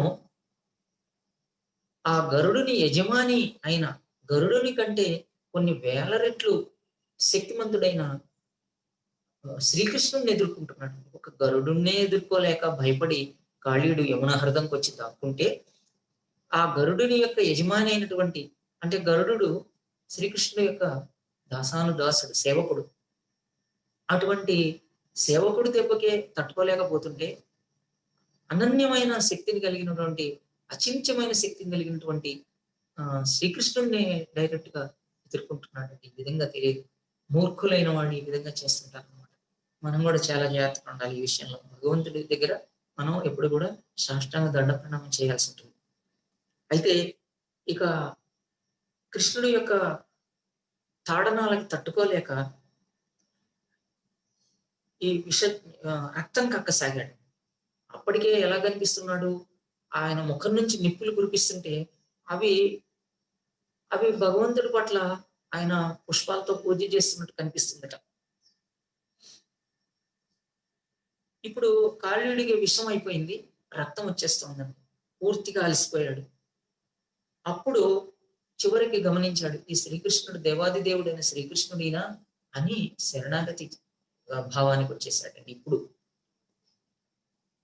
శ్రీకృష్ణుడే పరమ దైవతమనియు సకలమును ఆయనయే అని ప్రభువనియు స్పష్టముగా గ్రహించాను. ఈ పరిస్థితుల్లో అక్కడ కాళీయుడి యొక్క భార్యలంతా వచ్చారు. వాళ్ళు అప్పటి వరకు ఏమనుకుంటున్నాడు? ఈ కాళీయుడు దుర్మార్గుడు, ఈయనకి ఇంతే శిక్ష పడాలి, ఏదైనా గాని ఎంత పాపాత్ముడు అని అనుకుంటున్నారు. కానీ ఎప్పుడైతే అతను చనిపోయే స్థితికి వచ్చేసాడో అప్పుడు ఇతని పాపం అంతా విషం అంతా కక్కేశాడు, రక్తం కూడా కక్కుతున్నాడు, ఇక చనిపోతాడేమో అని చెప్పి ఆ భార్యలు పరుగు పరుగులు వచ్చారండి. వీళ్ళని నాగపత్నులు అంటారు. వీళ్ళు పరిగెత్తుకొస్తుంటే ఆ బట్టలన్నీ చెదిరిపోతున్నాయి, జుట్టంతా చెదిరిపోతుంది, ఆభరణాలన్నీ చెదిరిపోతున్నాయి. వాళ్ళు వచ్చేసి భగవంతుని ప్రార్థిస్తున్నారండి ఈ విధంగా. ఇంకా ఏం చేశారంటే వాటి బిడ్డలను తీసుకొచ్చేసి భగవంతుడి పాదాల మీద పడేశారు. యమునా నది తీరంలో స్వామికి భక్తిపూర్వకంగా అంజలి ఘటిస్తున్నారండి. అంటే నీళ్లు అంజలిస్తున్నారు. నాగపత్నులకు ఆపన్నులకు వారందరికీ స్వామియే శరణ్యుడని తెలియను. తమ ప్రార్థనలతో తమ భర్తను ఏ విధంగా అయినా కాపాడుకోవాలని నాగపత్నులు సంకల్పించారు. ఇక్కడ నాగపత్నులు ఈ విధంగా స్తుతిస్తున్నారు. ఈ నాగపత్నులు మహాపతివ్రతలండి వీళ్ళు కూడా. ఓ ప్రభు, నీవు సర్వసముడవు. అంటే సర్వుల్ని సమంగా చూస్తావు అన్నమాట. నీ వాళ్ళైనా శత్రువులనైనా అందరినీ సమానంగా చూస్తావు. నీకు వేరే భేదం లేదు. నువ్వు ఈ కాళీయుడికి వేసినటువంటి శిక్ష సరైన శిక్షే. నువ్వు దుష్ట శక్తులను అణచివేయటానికే ప్రత్యేకంగా ఈ సృష్టిలో అవతరిస్తావు. నువ్వే పరమ సత్యానివి. నువ్వు అనుగ్రహించినా ఆగ్రహించినా రెండిటికి ఏ తేడా లేదు. అందువలన కాళీయునికి ఆగ్రహంతో విధించిన శిక్ష ఒక రకంగా అనుగ్రహమే. నిజానికి ఇది అనుగ్రహం అనే భావిస్తున్నాం మేము. ఎందుకంటే నువ్వు ఎవరన్నా శిక్షించినప్పుడు అతనిలో ఉన్నటువంటి పాపాన్నంతా తుడిచేయడానికే ఆ విధంగా చేస్తావు. ఈ సర్ప శరీరంలో ఉన్న జీవి సకల విధములకు పాపభారంతో జీవించినని ఇదివరకే స్పష్టమైనది. అంటే ఈ కాళీయుడు ఇదివరకు ఎన్నో పాపాలు చేసి ఉంటాడు. కాబట్టే కదా ఇతనికి ఒక పాము జన్మ వచ్చింది. నువ్వు ఇతని పడగల మీద నాట్యం ఆడటం ఈ సర్ప శరీరంతో చేసినటువంటి సకల పాపకృత్యముల ఫలములను హరించేసింది. ఇక ఇతనిపై నీవు కోపగించి ఈ విధముగా శిక్షించుట శుభకర్మగానే పరిణమించినది. నీవు కాళీయుని ఎడల ఇంతగా ప్రీతుడు ఒకట మాకు ఆశ్చర్యం కలిగించుతున్నది. దీని వలన ఈ భగవంతుడి యొక్క పాదస్పర్శ ఎలా కలిగిందా? కాళీయుడు సర్ప జన్మ పొందాడు.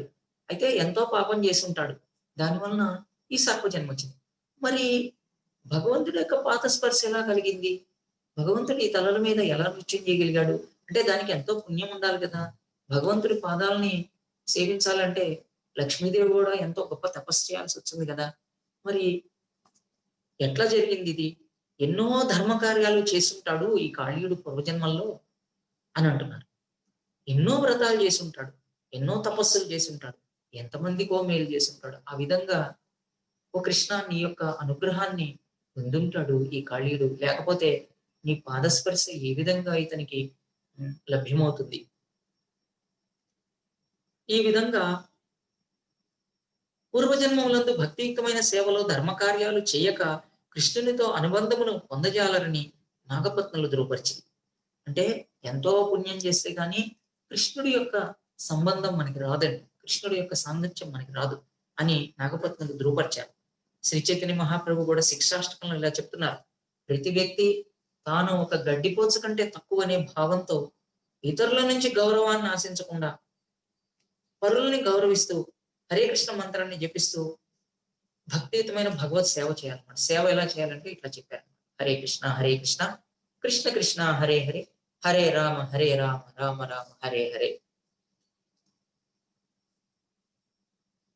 కాళీయుడు పూర్వజన్మల్లో ఘోర పాపకృత్యముగా సర్పదేహమును పొందినను స్వామి పాదపద్మములు తమ పడగలను తాకున్నటువంటి అదృష్టమునకు నోచుకొనటం చూసి నాగపత్నులు ఆశ్చర్యపడి ఇది కేవలము ధర్మ కార్యముల ఫలము కాదనట నిజము అని మళ్ళీ అంటే ఎంత ధర్మ కార్యాలు చేసినా కూడా ఇంత అదృష్టం రాదు అని అంటున్నారు.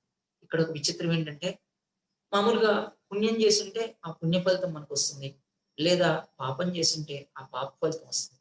మనం పుణ్యాన్ని అనుభవిస్తూ సుఖంగా ఉండటం చూస్తుంటాము, అట్లాగే పాపాన్ని అనుభవిస్తూ పాప కష్టాలు అనుభవించడం కూడా చూస్తుంటాం.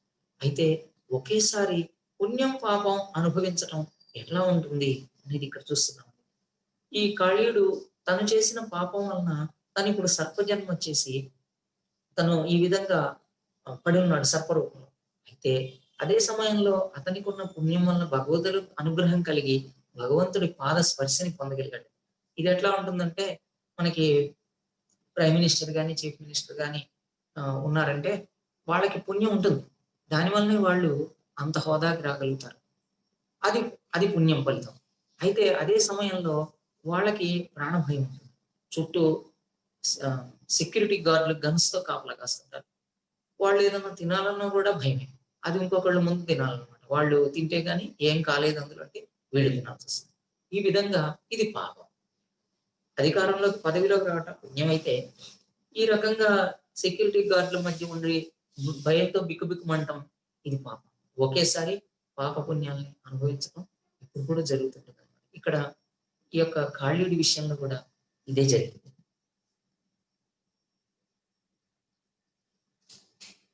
ఇంకా ఈ విధంగా అంటున్నారండి. ఓ ప్రభూ! నీ పాదధూళి తమ శిరస్సుపై ధరించు అదృష్టమును కాళీయుడు పొందుట చూచి మేము ఆశ్చర్యపడుచున్నాము.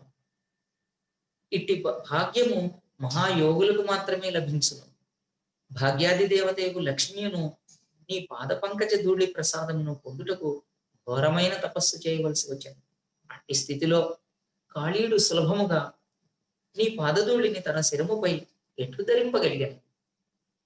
నీ పాద పద్మధూళి దూసరిత దూసరిత శిరస్సులైన వారు ఈ విశ్వమునందలి అత్యున్నతములైన బ్రహ్మ పదవిని గాని, స్వర్గ లోకాధిపత్యమును గాని, భూలోక పాలకత్వమును గాని లెక్క పెట్టరని ప్రామాణిక గ్రంథములు తెలుపుచున్నవి.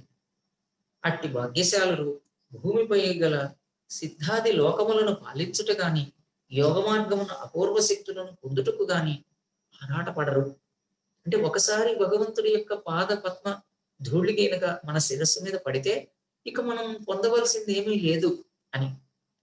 శుద్ధ భక్తులు నీతో ఐక్యం అవ్వాలని కూడా కోరుకోరు. ప్రభు, ఈ సర్పరాజు హేయాతి హేయమైన ప్రకృతి గుణములతో కూడిన జీవుడిగా జన్మించినను మిక్కిలి అపూర్వము సిద్ధిని సాధించాడు. అంటే ఏ జన్మైనా కూడా మామూలుగా అయితే ఆధ్యాత్మిక పురోభివృద్ధికి మానవ జన్మన్న రావాలి. అక్కడి నుంచి మనం చేయగలం. జంతు జన్మల్లో మనం ఏ సాధన చేయగలం?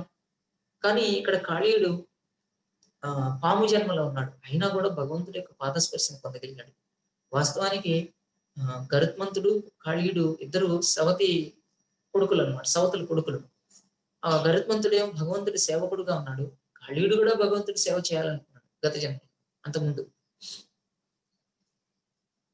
విభిన్న జీవరాశుల్లో జన్మించుచు ఈ విశ్వచక్రములో భ్రమించు జీవులు నీ కృప వలన మాత్రమే సంసార బంధము నుండి విముక్తిని పొందగలరు. జీవులు వివిధ జన్మలనెత్తుచు ఈ విశ్వమునందే పరిభ్రమించుచుందురు నీవు కృష్ణుని యొక్క లేదా ఆధ్యాత్మిక ఆచార్యుని యొక్క కృప వలన భక్తియుక్తమైన భగవత్ సేవా బీజమును పొందగలుగుదురు నీవు. ఆ విధముగా వారికి మోక్ష మార్గం హస్తగతమని చైతన్య చరితామృతంలో కూడా చెప్పబడింది. ఇంకా నాగపత్నులు ఈ విధంగా అంటున్నారండి. ప్రభు, మేము వినయముగా నీకు ప్రణమిల్లుతున్నాము. నీవు పురుషోత్తముడు, ప్రతి జీవి యందు వర్తించి ఉండే పరమాత్ముడు,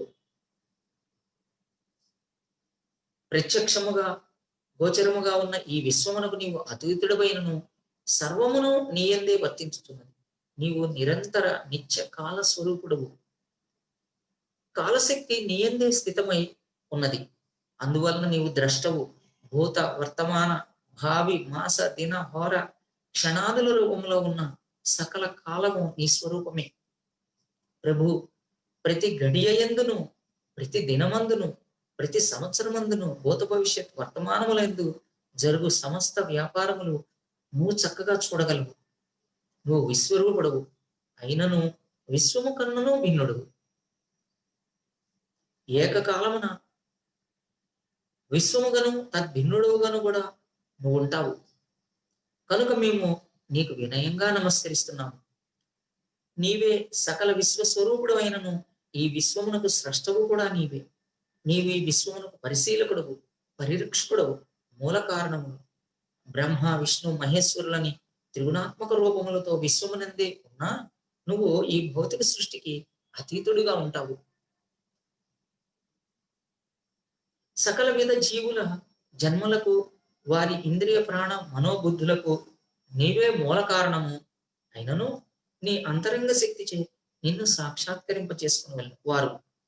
కనుక అనంతుడవు, సూక్ష్మాతి సూక్ష్మ రూపుడవు, సృష్టికంతయు కేంద్రమవు, సర్వజ్ఞుడవు అగు నీకు మేము వినమ్రులమై ప్రణామాలు అర్పిస్తున్నాము, నమస్కరిస్తున్నాము. వివిధ తత్వ జిజ్ఞాసులు నిన్ను పొందటానికి ప్రయత్నిస్తారు. తాత్విక ప్రయత్నాలన్నింటికీ నువ్వే అంతిమ లక్ష్యము. నీవు సకల ధర్మ గ్రంథాలకు జ్ఞానమునకు మూల కారణము, అందుకని నీకు అంజలి ఘటిస్తున్నాము. పరమ జ్ఞానాన్ని ప్రసాదించగల సర్వోత్తముడుగు నీవే, సకల వాంఛితములకు కారణము నీవే, సకల విధములకు సంతృప్తులకు కూడా కారణము నువ్వే. నువ్వు వేదస్వరూపుడివి, నీకు వినమ్రంగా ప్రణామాలు అర్పిస్తుకుంటున్నాము అన్నారు. ప్రభు, నువ్వు దేవాది దేవుడు, కృష్ణుడు, నీవే పరమ భోక్తవు. ప్రస్తుతము శుద్ధ సత్వ స్వరూపుడగు వసుదేవుని కుమారుడుగా నువ్వు అవతరించావు. మనోబుద్ధులకు అధిష్టాన దేవతలకు ప్రజుమ్న అనిరుద్ధుడు నీవే. నీవే సకల వైష్ణవులకి ఆరాధ్యుడు. వాసుదేవ సంకర్షణ అనిరుద్ధ ప్రజుమ్నులకు అను చతుర్వ్యూహములుగా నిన్ను నువ్వు విస్తరించుకుని మనోబుద్ధుల అభివృద్ధికి కారణమవుతున్నావు. అంటే ఒక చతుర్వ్యూహం గురించి ఇక్కడ చెప్పారు. నీ సంకల్పం వల్లనే జీవులు విస్మృతి చే కప్పబడుట గాని తమ వాస్తవ స్వరూపం తెలుసుకుంట గాని జరుగును. అంటే భగవంతుడు పరమాత్మగా ప్రతి వ్యక్తి హృదయమున అధిష్ఠించి ఉండును. అతని స్థితి వలనే జీవులు విస్మృతి చే ఆచ్ఛాదితులగుటయో తమ వాస్తవ స్వరూపమును కనుగొనుటయో జరుగునని భగవద్గీతలో చెప్పబడింది. మా కర్మలన్నింటికి సాక్షిగా నీవు మా హృదయాల్లో అధిష్ఠించి ఉన్నామని మేము కొంతవరకు తెలుసుకున్నాం. కానీ నిన్ను పూర్తిగా తెలుసుకోవటం మాకు చాలా కష్టం. అయినా కూడా ప్రతి వ్యక్తి కొంచెం కొంచెం నిన్ను కొంత తెలుసుకోవచ్చు. భౌతిక ఆధ్యాత్మిక శక్తులు రెండింటికి పరమ నియంతవు నీవే. నీవు సాక్షివి, సృష్టికర్తవు. ఈ విశ్వమునందలి ప్రతి వస్తువు నీవే. కాబట్టి నీకు భక్తిపూర్వకమైన ప్రణామాలు అర్పిస్తున్నావు. ఈ విశ్వమును సృజించుటలో నీవు వైయక్తికంగా పరిశ్రమించుట ఏమీనూ లేదు. అంటే నువ్వు చాలా కష్టపడేమి ఈ విశ్వ సృష్టిని నడపటలేదు, అతి తేలిగ్గా నడిపిస్తున్నావు అని. నీ సత్వరజస్తమో రూపమైన నీ విభిన్న శక్తులను వినియోగించి సృష్టి స్థితి లయల్ని నువ్వు చేస్తావు. సర్వకాల శక్తికి నీవే నియంత్రుడు. నువ్వు ఒక్కసారి చూస్తే చాలు, విశ్వం అంతా నువ్వు సృష్టి జరిగిపోతుంది దానంతటదే. విభిన్న జీవుల్లో విభిన్న రీతులుగా పనిచేసే విభిన్న శక్తులను నువ్వు ఉత్తేజపరచగలవు. అంటే పక్షులకు ఎగిరే శక్తి ఇస్తాడు, అట్లాగే చేపలకి ఇదే శక్తి ఇస్తాడు, దేవతలకి వేరే శక్తులు ఇస్తాడు, మనుషులకు బుద్ధి ఇచ్చాడు. ఈ రకంగా ఎన్నో శక్తులు రకరకాల జీవులకు ఇవ్వగలరు అని. అలా కాబట్టి నువ్వు చేసే పనులు ఈ ప్రపంచంలో ఎట్లా వ్యక్తం అవుతున్నాయో ఎవరికి తెలియదు, తెలుసుకోలేరు. ప్రభు, నువ్వు సృష్టి స్థితి లయ కార్యములకై బ్రహ్మ విష్ణు మహేశ్వరులని ముగ్గురు దేవతలుగా విస్తరించినా అందులో విష్ణువుగా సాక్షాత్కరించుట నిజంగా జీవులను అనుగ్రహించడం కోసమే. అందువలన ఎవరైతే శాంతి కోరుకుంటారో వాళ్ళు నీ విష్ణు రూపాన్ని పూజించాలి. ప్రభు, నీకు అంజలి ఘటిస్తున్నాం. ఈ సర్పరాజు ప్రాణ అవసాన దశలో ఉన్నాడు. మేమేమో స్త్రీలు, మా జీవితాలకి భర్తే కదా మూలం. నీకు తెలుసు కదా ఈ విషయం. ఈ సర్పం మరణిస్తే ఇక మేము చాలా క్లిష్ట పరిస్థితుల్లోకి వెళ్ళిపోతాం. కాబట్టి మా భర్త అయిన ఈ కాళీయుణ్ణి దయచేసి క్షమించాలని నేను ప్రార్థిస్తున్నాం. మా ముఖాలైనా చూసి ఈ అపరాధాన్ని మన్నించు స్వామి. ప్రభు, అందరూ నీ సంతానమే కదా. నీ శక్తి తెలియక ఈ కాళీయుడు నీ పట్ల అపరాధం చేశాడు, దయతోటి ఇతన్ని క్షమించు, ఈ ఒక్కసారి ఇతన్ని మన్నింపు అని వేడుకుంటున్నారండి. మేమందరము నీ శాశ్వతమైన పరిజనమే. నీకు ప్రేమపూర్వకంగా సేవ చేస్తాం. నీకు ఇష్టమైన పని ఏదన్నా మాకు చెప్పి మా చేత చేయించుకో. నువ్వు నీ ఆజ్ఞలకి మేము కట్టుబడి ఉంటాం. అట్లా అంగీకరిస్తే అన్ని క్లేశాల నుంచి మేము విముక్తి అవుతాం అని ఈ విధంగా కాళీయుడి యొక్క పత్నులు ప్రార్థించారు. ఇక్కడ భాగవతంలో మనకి ఎన్నో రకాల అంశాలు ఉంటాయి. భక్తులు ఉంటారు, భగవంతుడు ఉంటాడు. భక్తుల యొక్క శరణాగతి ఏ విధంగా ఉంటుంది, సేవ ఏ విధంగా చేస్తారో ఉంటుంది. అట్లాగే ప్రార్థనలు ఏ విధంగా చేస్తారో తెలుసు. ఇక్కడ కాళీ పత్నులు అంటే వాళ్ళు సర్పాలే కదండి వాళ్ళు కూడా. కానీ వాళ్ళకి ఎంత జ్ఞానం ఉందో చూడండి. వాళ్ళు వైష్ణవుల కింద లెక్క అనమాట. వాళ్ళు భగవంతుడిని ఎన్ని రకాల ఆయన గుణగణాలన్నీ ఏ విధంగా కీర్తించారో చూడండి. అసలు ఈ ప్రార్థనలు మనం నిజంగా ఒకవేళ భగవంతుడు మనకు కనిపించినా ఏం ప్రార్థన చేయాలో కూడా తెలియదు మనకు అసలు. కానీ భగవంతుడిని ఎన్ని రకాలుగా ప్రార్థిస్తున్నారు చూడండి.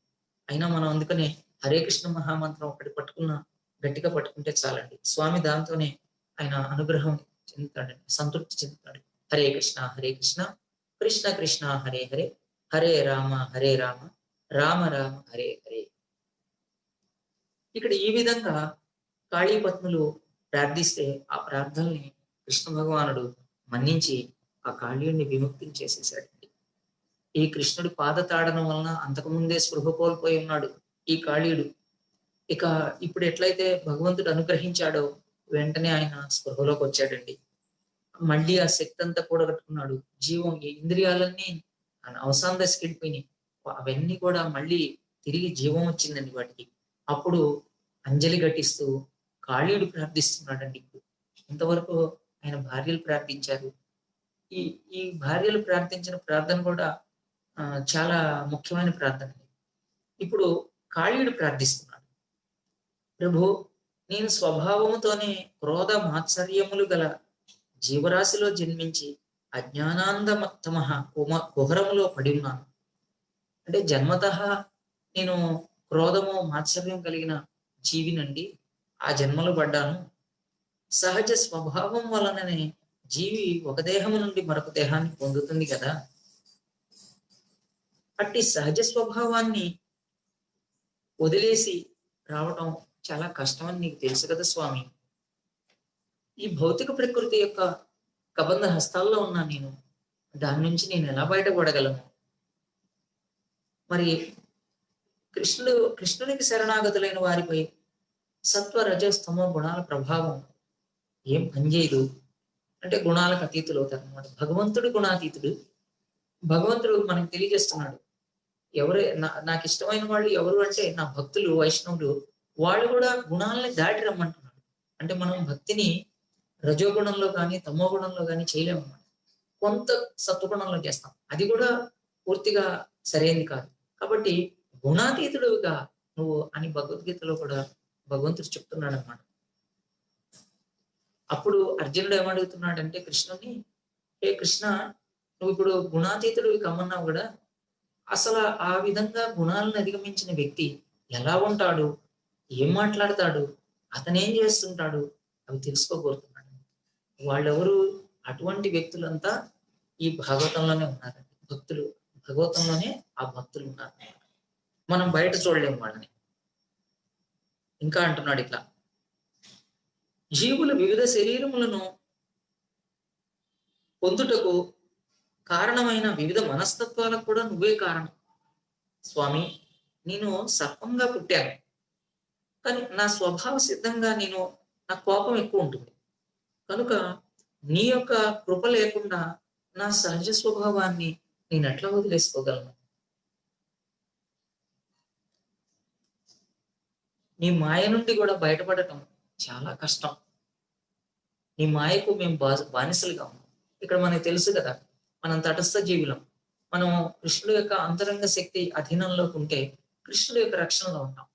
లేదా అప్రయత్నంగానే మాయ యొక్క అధీనంలోకి మనం వెళ్ళిపోతాం అన్నమాట. ఇక్కడ అదే కాళీయుడు తెలియజేస్తున్నాడు. నీ మాయ నుండి విడిపడటం కష్టము. నీ మాయకు మేము బానిసలుగా ఉన్నాం. ప్రభు, వివసుడనై ప్రవర్తించిన నా అజ్ఞానవర్తనల్ని దయచేసి మన్నించు. నేను అజ్ఞానంతో ప్రవర్తించాను, దయచేసి మన్నించు. ఇప్పుడు ఇంకా నువ్వు నీ ఇష్టం, నువ్వు నన్ను శిక్షిస్తావో రక్షిస్తావో నీ ఇష్టం, పూర్తిగా నీకు వదిలేశాను. అంటే ఈ శరణాగతి భావానికి వచ్చారనమాట. శరణాగతి భావానికి వచ్చిన వ్యక్తి ఎట్లా ఉంటాడు? పూర్తిగా భగవంతుడి మీద ఆధారపడతాడు అనమాట. ఆయన అనుగ్రహించిన, శిక్షించిన ఏదైనా కూడా ప్రసాదంగా స్వీకరిస్తాడు. ఈ మాటలు విన్న తర్వాత, ఈ కాళీయుడు ఈ విధంగా ప్రార్థించిన తర్వాత, ఈ మాటలు విన్న తర్వాత ఈ బాలకృష్ణుడు చిన్నగా ఉన్నటువంటి, అంటే చిన్న బాలుడుగా ఉన్నటువంటి దేవదేవుడు ఈ సర్పంతో ఇట్లా అంటున్నాడు, నువ్వు వెంటనే ఈ స్థలాన్ని వదిలి సముద్రంలోకి వెళ్ళిపోవాలి. ఇక్కడ ఉండకూడదు. ఈ ప్రదేశాన్ని వదిలి సముద్రంలోకి వెళ్ళిపోవాలి. అంటే బృందావన ప్రాంతం అంతా కూడా ఎంతో పవిత్రం, ఎంతో చక్కగా ఉండే ప్రాంతంలో ఇక్కడ ఈ ఖాళీ హృదయంలో మాత్రం విషం అనేది కక్కబడతాం. ఇక్కడ నీకు చోట్లేదు ఇక్కడ అని చెప్తున్నాడు. ఈ మడుగుని వదిలి వెంబడి వెళ్ళిపోవాలి. నువ్వు నీ వెంట నీ సంతానం అంతా వెళ్ళిపోయాడు. భార్యలు నీ సంపదని తీసుకెళ్ళిపో. ఇక ముందు ఈ యమునా నది జలాలు ఇట్లా కలుషితంగా ఉండటానికి వీల్లేదు. ఇక ముందు ఈ గోవులు గాని, గోపాలులు గాని ఈ నీళ్ళని నిర్భయంగా ఈ జలాన్ని తాగొచ్చు. కాళీయుడికి ఎవ్వరూ భయపడాల్సిన పని లేదు. ఇంకా ఏమంటున్నాడు చూడండి. కాళీయుడితో చెప్తున్నాడు. కాళీయుడికి ఎవరు భయపడాల్సిన పని లేదని నువ్వు గట్టిగా చెప్పు అంటున్నాడు. కాళీయుడిని చెప్పమంటున్నాడు భగవంతుడు గట్టిగా.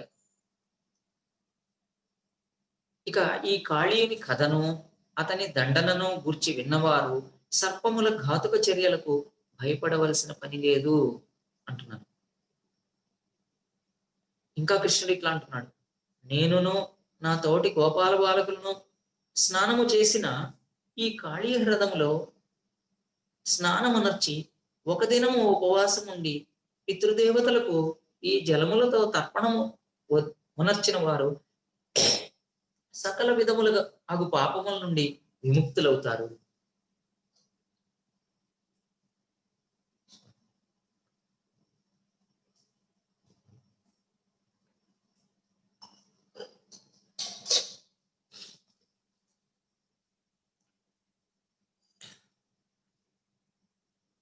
ఇంకా ఇప్పుడు కాళీయుడికి ఒక వాగ్దానం చేస్తున్నాడు భగవంతుడు. ఏమనంటే అసలు కాళీయుడు ఇక్కడ ఎందుకున్నాడు, ఈ కాళీ హృదయంలో ఎందుకున్నాడు? గరుత్మంతుడి యొక్క భయం వలన. మరి ఇప్పుడు వెళ్ళిపోమంటున్నాడు కదా భగవంతుడు, సముద్రంలోకి వెళ్ళిపోమంటున్నాడు ఈ కాళీయుడిని. మరి గరుత్మంతుడి వల్ల భయం ఉంది కదా, ఎట్లా వెళ్ళిపోవాలి? గరుడిని భయమున నీవిచ్చటకు వచ్చితివి.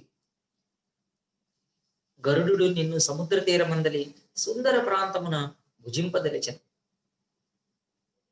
అంటే పక్షులు పాముల్ని తింటాయి కదండి, ఆ విధంగా గరుత్మంతుడు కూడా ఈ యొక్క కాళీయుడిని తినాలనుకున్నాడు. అయితే ఇప్పుడు నీ తలపై నా పాదార విందముల గుర్తులను చూచి గరుడు ఇక మీదటి నిన్ను బాధిపడు. హరే కృష్ణ హరే కృష్ణ కృష్ణ కృష్ణ హరే హరే హరే రామ హరే రామ రామ రామ హరే హరే. అందుకనే మనకి ఈ సర్పం యొక్క పడగ మీద యొక్క యస్సాకారం భగవంతుడి పాదముద్ర ఉంటుందన్నమాట.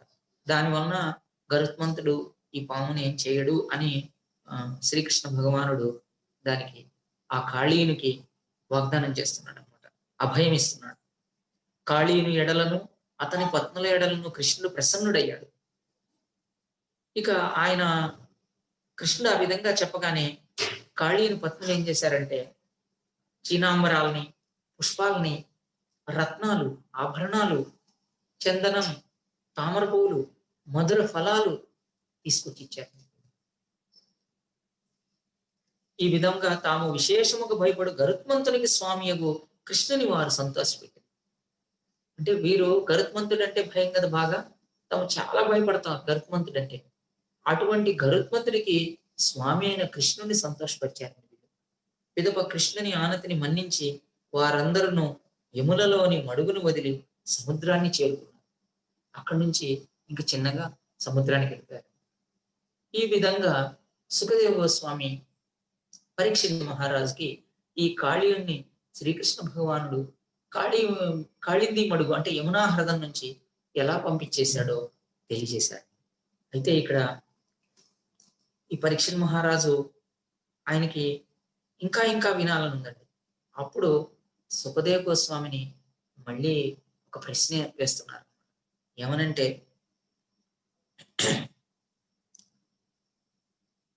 ఈ సర్పాలన్నిటికీ నివాసము నాగాలయం అని ఉందండి. రమణక ద్వీపం అని ఒక ద్వీపం ఉంది, దాని పేరు నాగాలయం. అక్కడ ఈ సర్పాలన్నీ ఉంటాయన్నమాట. అక్కడ మరి కాళీయుడు ఆ నాగాలయాన్ని వదిలిపెట్టి ఎందుకు వచ్చాడు? ఇక్కడ ఈ కాళింది మడుగుని ఎట్లా వదిలిపెట్టి వెళ్ళిపోయాడు? గరుడు అంటే అంత ద్వేషం ఎందుకు ఈ కాళీయుడికి? అంటే నాగాలయం ఎంతో సుందరంగా ఉంటుంది కదా, అక్కడి నుంచి ఎందుకు వదిలేసి వచ్చాడు? గరుడు అంటే అంత ద్వేషం ఎందుకు అని తెలుసుకోవాలనిపించింది పరీక్షిత్ మహారాజుకి. వెంటనే సుఖదేవ్ గోస్వామిని అడిగారు అనమాట. సుఖదేవ్ గోస్వామి పరీక్షణ్ మహారాజు అంటే వినే వ్యక్తికి ఉత్సుకత ఉంటే ఇంకా తెలుసుకోవాలి, భగవంతుడి యొక్క కథని, లీలను ఇంకా తెలుసుకోవాలని ఎప్పుడైతే ఉత్సాహం ఉంటుందో ఆ వక్తకి కూడా ఆ చెప్పే ఉత్సాహం వస్తుంది. ఇక్కడ చెప్తున్నారు సుఖదేవ్ గోస్వామి, ఈ పాములకి అసలు నివాసం నాగాలయము అనే ఒక ద్వీపం ఉంది సముద్రంలో, ఒక చోట ఒక ద్వీపం ఉంది. ఆ ద్వీపాల్లో చాలా సర్పాలు ఉన్నాయి. అందులో ఒక ప్రముఖ సర్పాల్లో ఈ కాళీయుడు ఒకడు. ఈ గరుత్మంతుడికి పాములు తినే అలవాటు ఉంది. పాముల్ని తింటూ ఉంటాడు. ఈ ద్వీపానికి వచ్చి చక్కగా తన ఇష్టం వచ్చిన పాముల్ని చంపేసి తింటూ ఉంటాడు. ఇదంతా పాములకి చాలా ఇబ్బందిగా అనిపించింది. ఇది దేనికి వీళ్ళు కూడా ఒక సంఘం పెట్టుకున్నారండి, పాము సంఘం, సర్ప సంఘం. వీళ్ళు చాలా వ్యాకులతో చెంది వీళ్ళందరూ ఆ చాలా ఒక సమావేశం ఏర్పాటు చేసుకొని దీనికి పరిష్కారం ఏంటా, ఈ గరుత్మంతుడు వచ్చి తమ జాతినంతటిని తినేసేస్తున్నాడు, ఎట్లాగిట్లయితే అని కలవరపడ్డారండి. వాళ్ళకి నాయకుడు వాసుకి. ఈ వాసుకి నాయకుడి దగ్గరికి వెళ్ళి మనం దీనికి ఏదో ఒకటి ఆలోచించాలి, మనం రక్షణ పొందాలని వాసుకి చెప్పారు. ఆ విధంగానే బ్రహ్మదేవుడికి కూడా చెప్పారు. బ్రహ్మదేవుడు వీళ్ళకి గరుత్మంతుడికి ఒక ఒప్పందం ఏర్పాటు చేశాడు. ఆ ఒప్పందం ప్రకారం ఏంటంటే ప్రతి అమావాస్య రోజు సర్పకులము గరుడుడికి ఒక సర్పాన్ని నివేదించాలి. ప్రతి అమావాస్య రోజు ఒక సర్పాన్ని నివేదించాలి. ఈ పామును ఒక చెట్టు కింద బలిహరణంగా నివేదించాలి. బలిహరణం. ఈ నివేదనముతో గరుడు సంతుష్టుడై మరి ఏ ఇతర సర్పమును గాని వధించకూడదు. అవి తిని వెళ్ళిపోతాడు. ఇంకా మిగిలిన సర్పాలు జరుగుతాడు. ఈ బలిహరణం కింద చెప్పేటప్పుడు ఏమని చెప్తున్నారంటే ఇంకా ఇక్కడ వీళ్ళు ఈ సర్పాలన్నీ ఉండేటువంటి ఈ ద్వీపంలో ఒక జాతి మనుషులు ఉంటారు. వాళ్ళు ఈ సర్పాలకి బలిహరణాలు ఇస్తూ ఉంటారు అనమాట. ఈ సర్పాల నుంచి రక్షణ పొందాలని వాటికి ఏదో బలిహరణాలు ఇచ్చి అవి వాళ్ళ జోలికి రాకుండా చూసుకుంటూ ఉంటారు. మనం కూడా మామూలుగా పుట్టకు పాలు వస్తాం కదండి, బలిహరణం ఇస్తాం కదా, అని సమర్పిస్తుంటాం కదా. ఆ విధంగా వాళ్ళు అక్కడ సమర్పించేవాళ్ళు. వాటిని ఈ సర్పాలు తాము భుజించకుండా కొన్నింటిని తీసుకొచ్చి ఈ గరుత్మంతుడికి అర్పించేవని కూడా ఒక విషయం అక్కడ ఉందన్నమాట. అంటే పాముని ఆహారంగా ఇవ్వటం అనేది మళ్ళీ వేరే మనుషులు తెచ్చిచ్చినటువంటి బలిహరణాలన్నీ అవి ఈ గరుత్మంతుడికి ఇచ్చేస్తాయని కూడా తెలపడింది. ఇది చిన్నగా ఏమైందంటే ఈ కాళీయుడు చూశాడు, ఇవన్నీ సర్పాలన్నీ వీళ్ళకి ఇవ్వటం ఏంటి, వీళ్ళేమో ఈ గరుత్మంతుడికి ఇవ్వటం ఏంటి, ఈ గరుత్మంతుడు చక్కగా తినిపోతున్నాడు అని అసూయ చెంది ఇక్కడ కోపం వచ్చేసింది అనమాట గరుడుడి మీద. ఎందుకు అసలు ఈ గరుత్మంతుడికి ఇవన్నీ ఇవ్వాలి మనము అనేసి ఒక హృదయంలో కలిగి ఇక ఆ బలిహరణాన్ని తనే తినడం మొదలుపెట్టాడు కాళీయుడు. ఈ విధంగా చేస్తుంటే విష్ణువాహనం భక్తుడైనటువంటి గరుత్మంతుడుకి కోపం వచ్చేసిందండి. ఇక పరిగెత్తుకుంటూ వచ్చేసాడు గరుడు. వచ్చేసి ఇదిగో ఈ పని చేసింది ఈ కాళీయుడే, ఈ కాళీయుడు వెంబడబడి ఈ కాళీయుడిని ఏ విధంగానే దండించాలని పరిగెత్తుకొచ్చాడు. దాంతో పోట్లాడుతున్నాడండి. కాళీయుడు కూడా ఎదురు తిరిగి గరుత్మంతుడితో పోట్లాడుతున్నాడు. తన పడగలన్నిటితో విప్పి విషపు కోరలతో గరుత్మంతుడిని కాటేయాలని చూస్తున్నాడు. కాళీయుడు తన కోరలతో గరుడిని కాటువేయడం కూడా ప్రయత్నించాడు.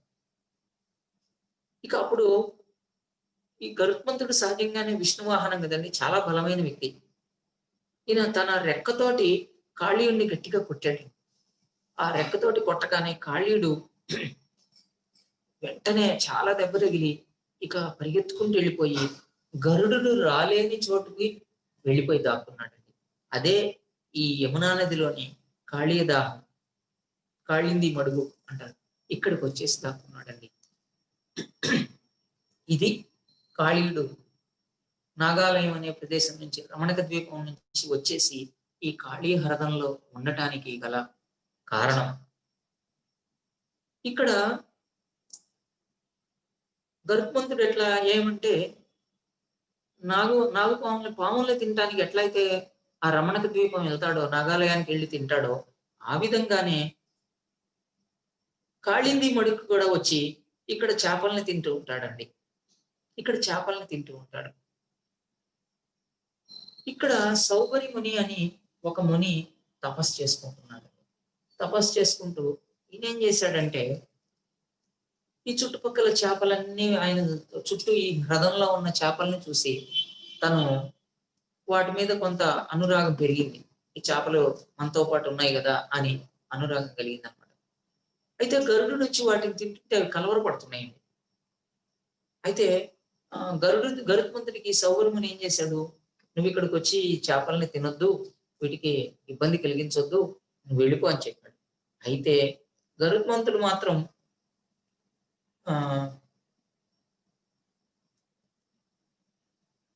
గరుత్మంతుడు ఈ విష్ణు భగవానుడి యొక్క సేవకుడు, వైష్ణవుడు కాబట్టి, ఈ సౌబరి ఒక ముని తనకి ఆదేశం ఇచ్చాడు కాబట్టి, ఆ ముని ఆజ్ఞని దాటకూడదని చెప్పి దాన్ని ఆహ్, మన్నించి తను దాన్ని పాటించాడనమాట. ఆ విధంగా ముని చెప్పినట్టుగా ప్రవర్తిస్తున్నాడు. అయితే మరి తన ఆహారం తను తినాలి గదా! ఈ చిన్న చిన్న చేపలన్నిటి బదులు ఒక పెద్ద చేపని తీసుకుంటాను అని వాటికి లీడర్ చేప ఉంటే ఆ చేపని తీసేసుకున్నాడు. తిన్నాడు. గరుత్మంతుడు ఈ విధంగా ఆ చేపని తీసుకెళ్ళిపోయేటప్పటికి సౌబరమునికి చాలా దుఃఖం వచ్చేసింది. ఇంకా ఆ చిన్న చిన్న చేపలన్నీ చాలా బాధపడుతున్నాయి. వాటి బాధను చూసి ఈ సౌబరమునికి దుఃఖం వచ్చేసింది. అప్పటి నుండి ఈ విధంగా శపించేసాడు గరుత్మంతుడిని. ఇక ఈ రోజు నుంచి నువ్వు గినక ఇక్కడ చేపలు పట్టడానికి వస్తే వెంటనే నువ్వు మరణిస్తావు అని తనకున్నటువంటి తపో శక్తి అంతటిని ఉపయోగించి గరుత్మంతుడిని శపించేశాడండి. ఈ శాపం విషయము కాళీయుడికి తెలుసండి. గరుత్మంతుడికి ఈ రకంగా సౌబరిమరి శాపం ఇచ్చాడని చెప్పి కాళీయుడికి తెలుసండి. దాని వలన అక్కడ గరుడు ఇక్కడికైతే రాలేడు. నాకే భయం లేదు అని చెప్పి తన పత్నులందరినీ తీసుకొని, తన కుటుంబాన్నందరిని తీసుకొని వచ్చేసి ఈ హ్రదంలో తలదాచుకున్నాడు. అయితే కాళీయుడు సౌబరిమునిని ఆశ్రయించుట ఫలప్రదము కాలేదు. గరుడుని యజమానియగు కృష్ణుడు అతనిని యమునా జలముల నుండి తరిమివేసెను. గరుడు నుంచి తప్పించుకున్నాము అని అనుకుంటే, కానీ గరుత్మంతుడి యొక్క స్వామి అయిన కృష్ణుడొచ్చేసి ఈ కాళీయుడిని యమునా హ్రదం నుంచి పంపించేసేసాడు. గరుడు నిజానికి దేవదేవునికి సంబంధించిన వాడు కదండి. ఆయనకి శాపాలు ఏం చేస్తాయి? భగవంతుడు అండుంటుంది కదా! శాపాలకు లొంగనంతటువంటి శక్తిమంతుడు అనమాట ఈ గరుత్మంతుడు. వాస్తవానికి సౌబరిముని కూడా గొప్పవాడేనండి. ఈయన కూడా భగవంతుడితో సమానంగా ఉంటాడని చెప్పి శ్రీమద్ భాగవతం చెప్తుంది. అయితే ఇక్కడ తప్పు చేశాడు ఈయన సౌబరిముని. గరుత్మంతుడిని శపించి గొప్ప అపరాధం చేశాడు. గరుత్మంతుడు ఎంతో వినయంతో తను తిరిగి శాపం ఇవ్వలేదండి సౌబరిమునికి. అయితే ఈ గరుత్మంతుడు మహాభాగవతోత్తముడు కదండి. ఆ భాగవతోత్తముని పట్ల చేసిన అపరాధం నుండి సౌబరిముని తప్పించుకోలేకపోయాడు. దాని నుంచి యోగి పదవి నుండి తను చ్యుతుడైపోయాడు. సామాన్య గృహస్థుడిలాగా పుట్టాడు తర్వాత. మామూలు భూలోకంలో జన్మించి మామూలు విషయాల్లో పడిపోయాడు అనమాట. ఎంతో యోగంలో ఉండి ఆధ్యాత్మిక స్థాయిలో ఉండాల్సినటువంటి ఆ సౌబరిముని గరుత్మంతుడి పట్ల చేసినటువంటి వైష్ణవ అపరాధం వలన తను యోగ భ్రష్టుడైపోయి తను సాధారణ జీవితంలోకి రావాలి. అయితే ఆ తర్వాత అతను మళ్ళీ తన తప్పు తెలుసుకొని తన యోగ సాధన చేసి మళ్ళీ ముక్తిని పొందాడు. అయితే ఇది మనం అందరం గుర్తుపెట్టుకోవాల్సిన విషయం అండి. వైష్ణవుల పట్ల ఎంత జాగ్రత్తగా ఉండాలి, మనము అపరాధం చేయకూడదు అనేది మనం గుర్తుపెట్టుకోవాలి. ఈ విధంగా ఇక్కడ మళ్ళీ కృష్ణుడు కాళీ హ్రదం నుంచి చివరికి బయటికి రాగానే యమునా తీరంలో వాళ్ళ మిత్రులు, బంధువులు అందరూ ఉన్నారండి. వాళ్ళందరూ చాలా ఆనందించారు. ఎప్పుడైతే కృష్ణుడు ఆ కాళీయుడి నుంచి బయటపడిపోయి బయటకు వచ్చేసాడో అందరూ చాలా ఆనందించారండి. ఇక్కడ ఎట్లా ఉన్నాడంటే కృష్ణుడు చందన చర్చితుడు, అమూల్య రత్నాభరణాలు భూషితుడు అయ్యుండి కనిపించేటప్పటికి ఆ బృందావన వాసులందరూ ఎంతో ఆనందించారండి. వాళ్ళందరికీ మళ్ళీ యమునా నది నుంచి వచ్చిన కృష్ణుని చూడగానే బృందావన వాసులకి, గోపబాలులకి, నందమహారాజుకి, యశోదామాతకి అందరికీ ప్రాణం లేసొచ్చిందండి మళ్ళీ. మళ్ళీ ఆనందోత్సాహాల్లోకి వెళ్ళిపోయారు వాళ్ళు. అందరూ కృష్ణుని కౌగిలించుకుంటున్నారు. ఈ బలరాముడు కూడా కృష్ణుని కౌగిలించుకుంటున్నాడండి.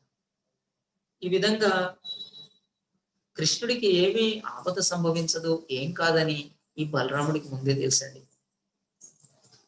ఇంకా బ్రాహ్మణులు వచ్చారు బృందావనంలో. కృష్ణుడు ఇట్లా ఎంతో ఆపద నుంచి బయటపడ్డాడని తెలిసి బ్రాహ్మణులు వచ్చారు. ఈ బ్రాహ్మణులు ఏమంటున్నారంటే నందమహారాజుతో, ఓ నందమహారాజా, కృష్ణుడికి బ్రాహ్మణ ఆశీర్వాదం ఉండాలి. అట్లా ఉన్నప్పుడు ఈ విపత్కరాలు ఏమీ జరగకుండా ఉంటాయి. కాబట్టి మేము ఆశీర్వదిస్తాము, మాకు దానం ఇవ్వండి, సువర్ణము గోదానం ఇవ్వండి అని అంటే వాళ్ళు ఆ విధంగానే నందమహారాజు వాడికి దానాలన్నీ చేయడం జరిగిందండి. ఇక్కడ ఏం జరిగిందంటే అక్కడ కాళీ హ్రదం దగ్గర ఈ ఈ వృత్తాంతం జరిగేటప్పటికే చీకటి పడిపోయిందండి. చీకటి పడిపోవటంతో అందరూ ఆ రాత్రికి అక్కడే ఉండాలని నిర్ణయించుకున్నారు.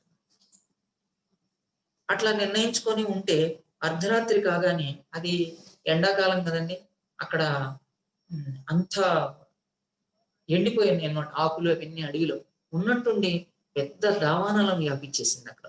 ఆ దావానలం వ్యాపించేసేటప్పటికి వీళ్ళు నిద్రపోతున్నారు అప్పటికి. చివరికి చిన్నగా వీళ్ళకి వేడి తగులుతా ఉందన్నమాట. ఏంటో ఇది వేడిగా ఉందని చూస్తే అప్పటికే దావానలం వచ్చేసింది. ఇక వాళ్ళు వెంటనే గోపాలకులందరూ కృష్ణుని ప్రార్థిస్తున్నారు.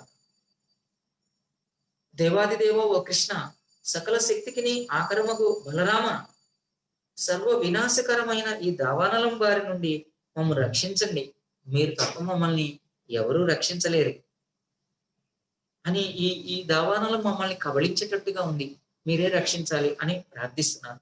అయితే కృష్ణుడు వాళ్ళ మీద ఎంతో ప్రేమ కలిగి ఉన్నవాడు కాబట్టి వెంటనే ఆ దావానలం అగ్నినంతా తను మింగేశాడు. ఈ విధంగా ఈ దావానలం నుంచి గోపబాలుల్ని, బృందావన వాసులందరినీ కూడా కృష్ణుడు రక్షించి తన యొక్క శక్తిని మళ్ళీ లీలగా మళ్ళీ ప్రదర్శించాడండి. హరే కృష్ణ హరే కృష్ణ, కృష్ణ కృష్ణ హరే హరే, హరే రామ రామ రామ హరే హరే. ఈ విధంగా ఈ రోజు మనం ధేనుకాసుర వధ, కాళీమర్దనము, దావాగ్ని ప్రశమనము అని 3 అధ్యాయాలు చూసామండి. ఇంతవరకు మీరందరూ ఎంతో శ్రద్ధగా ఈ ప్రవచనం శ్రవణం చేసినందుకు గాను మీకు అందరికీ మళ్ళీ మళ్ళీ కృతజ్ఞతలు. మరియు మనకి ఈ అవకాశం ఇచ్చి ఈ కృష్ణ కథా శ్రవణం చేసేటువంటి అదృష్ట భాగ్యాన్ని కలిగించినందుకు, నాకు ఈ చెప్పే అవకాశం ఇచ్చినందుకు హిస్ గ్రేస్ రూపేశ్వర చైతన్య ప్రభు గారికి నా ధన్యవాద ప్రణామాలు సమర్పించుకుంటున్నాను. जय श्री श्री राधा गोविंद भगवान की जय, गौरनिथाय भगवान की जय, गरंधराज श्रीमद् भागवतम की जय। वांछा कल्पतरुभ्यश्च कृपा सिंधुभ्यैव च पतितानां पावनेभ्यो वैष्णवेभ्यो नमो नमः। अनंत कोटि वैष्णव भक्त वृंदाనికి जय। नामाचार्य हरिदास ठाकुर की जय, श्रील प्रभुपाद की जय, श्रील गुरुदेव की जय। निथाय गौर प्रेमानंदे। हरि हरि बोल। हरे कृष्णा।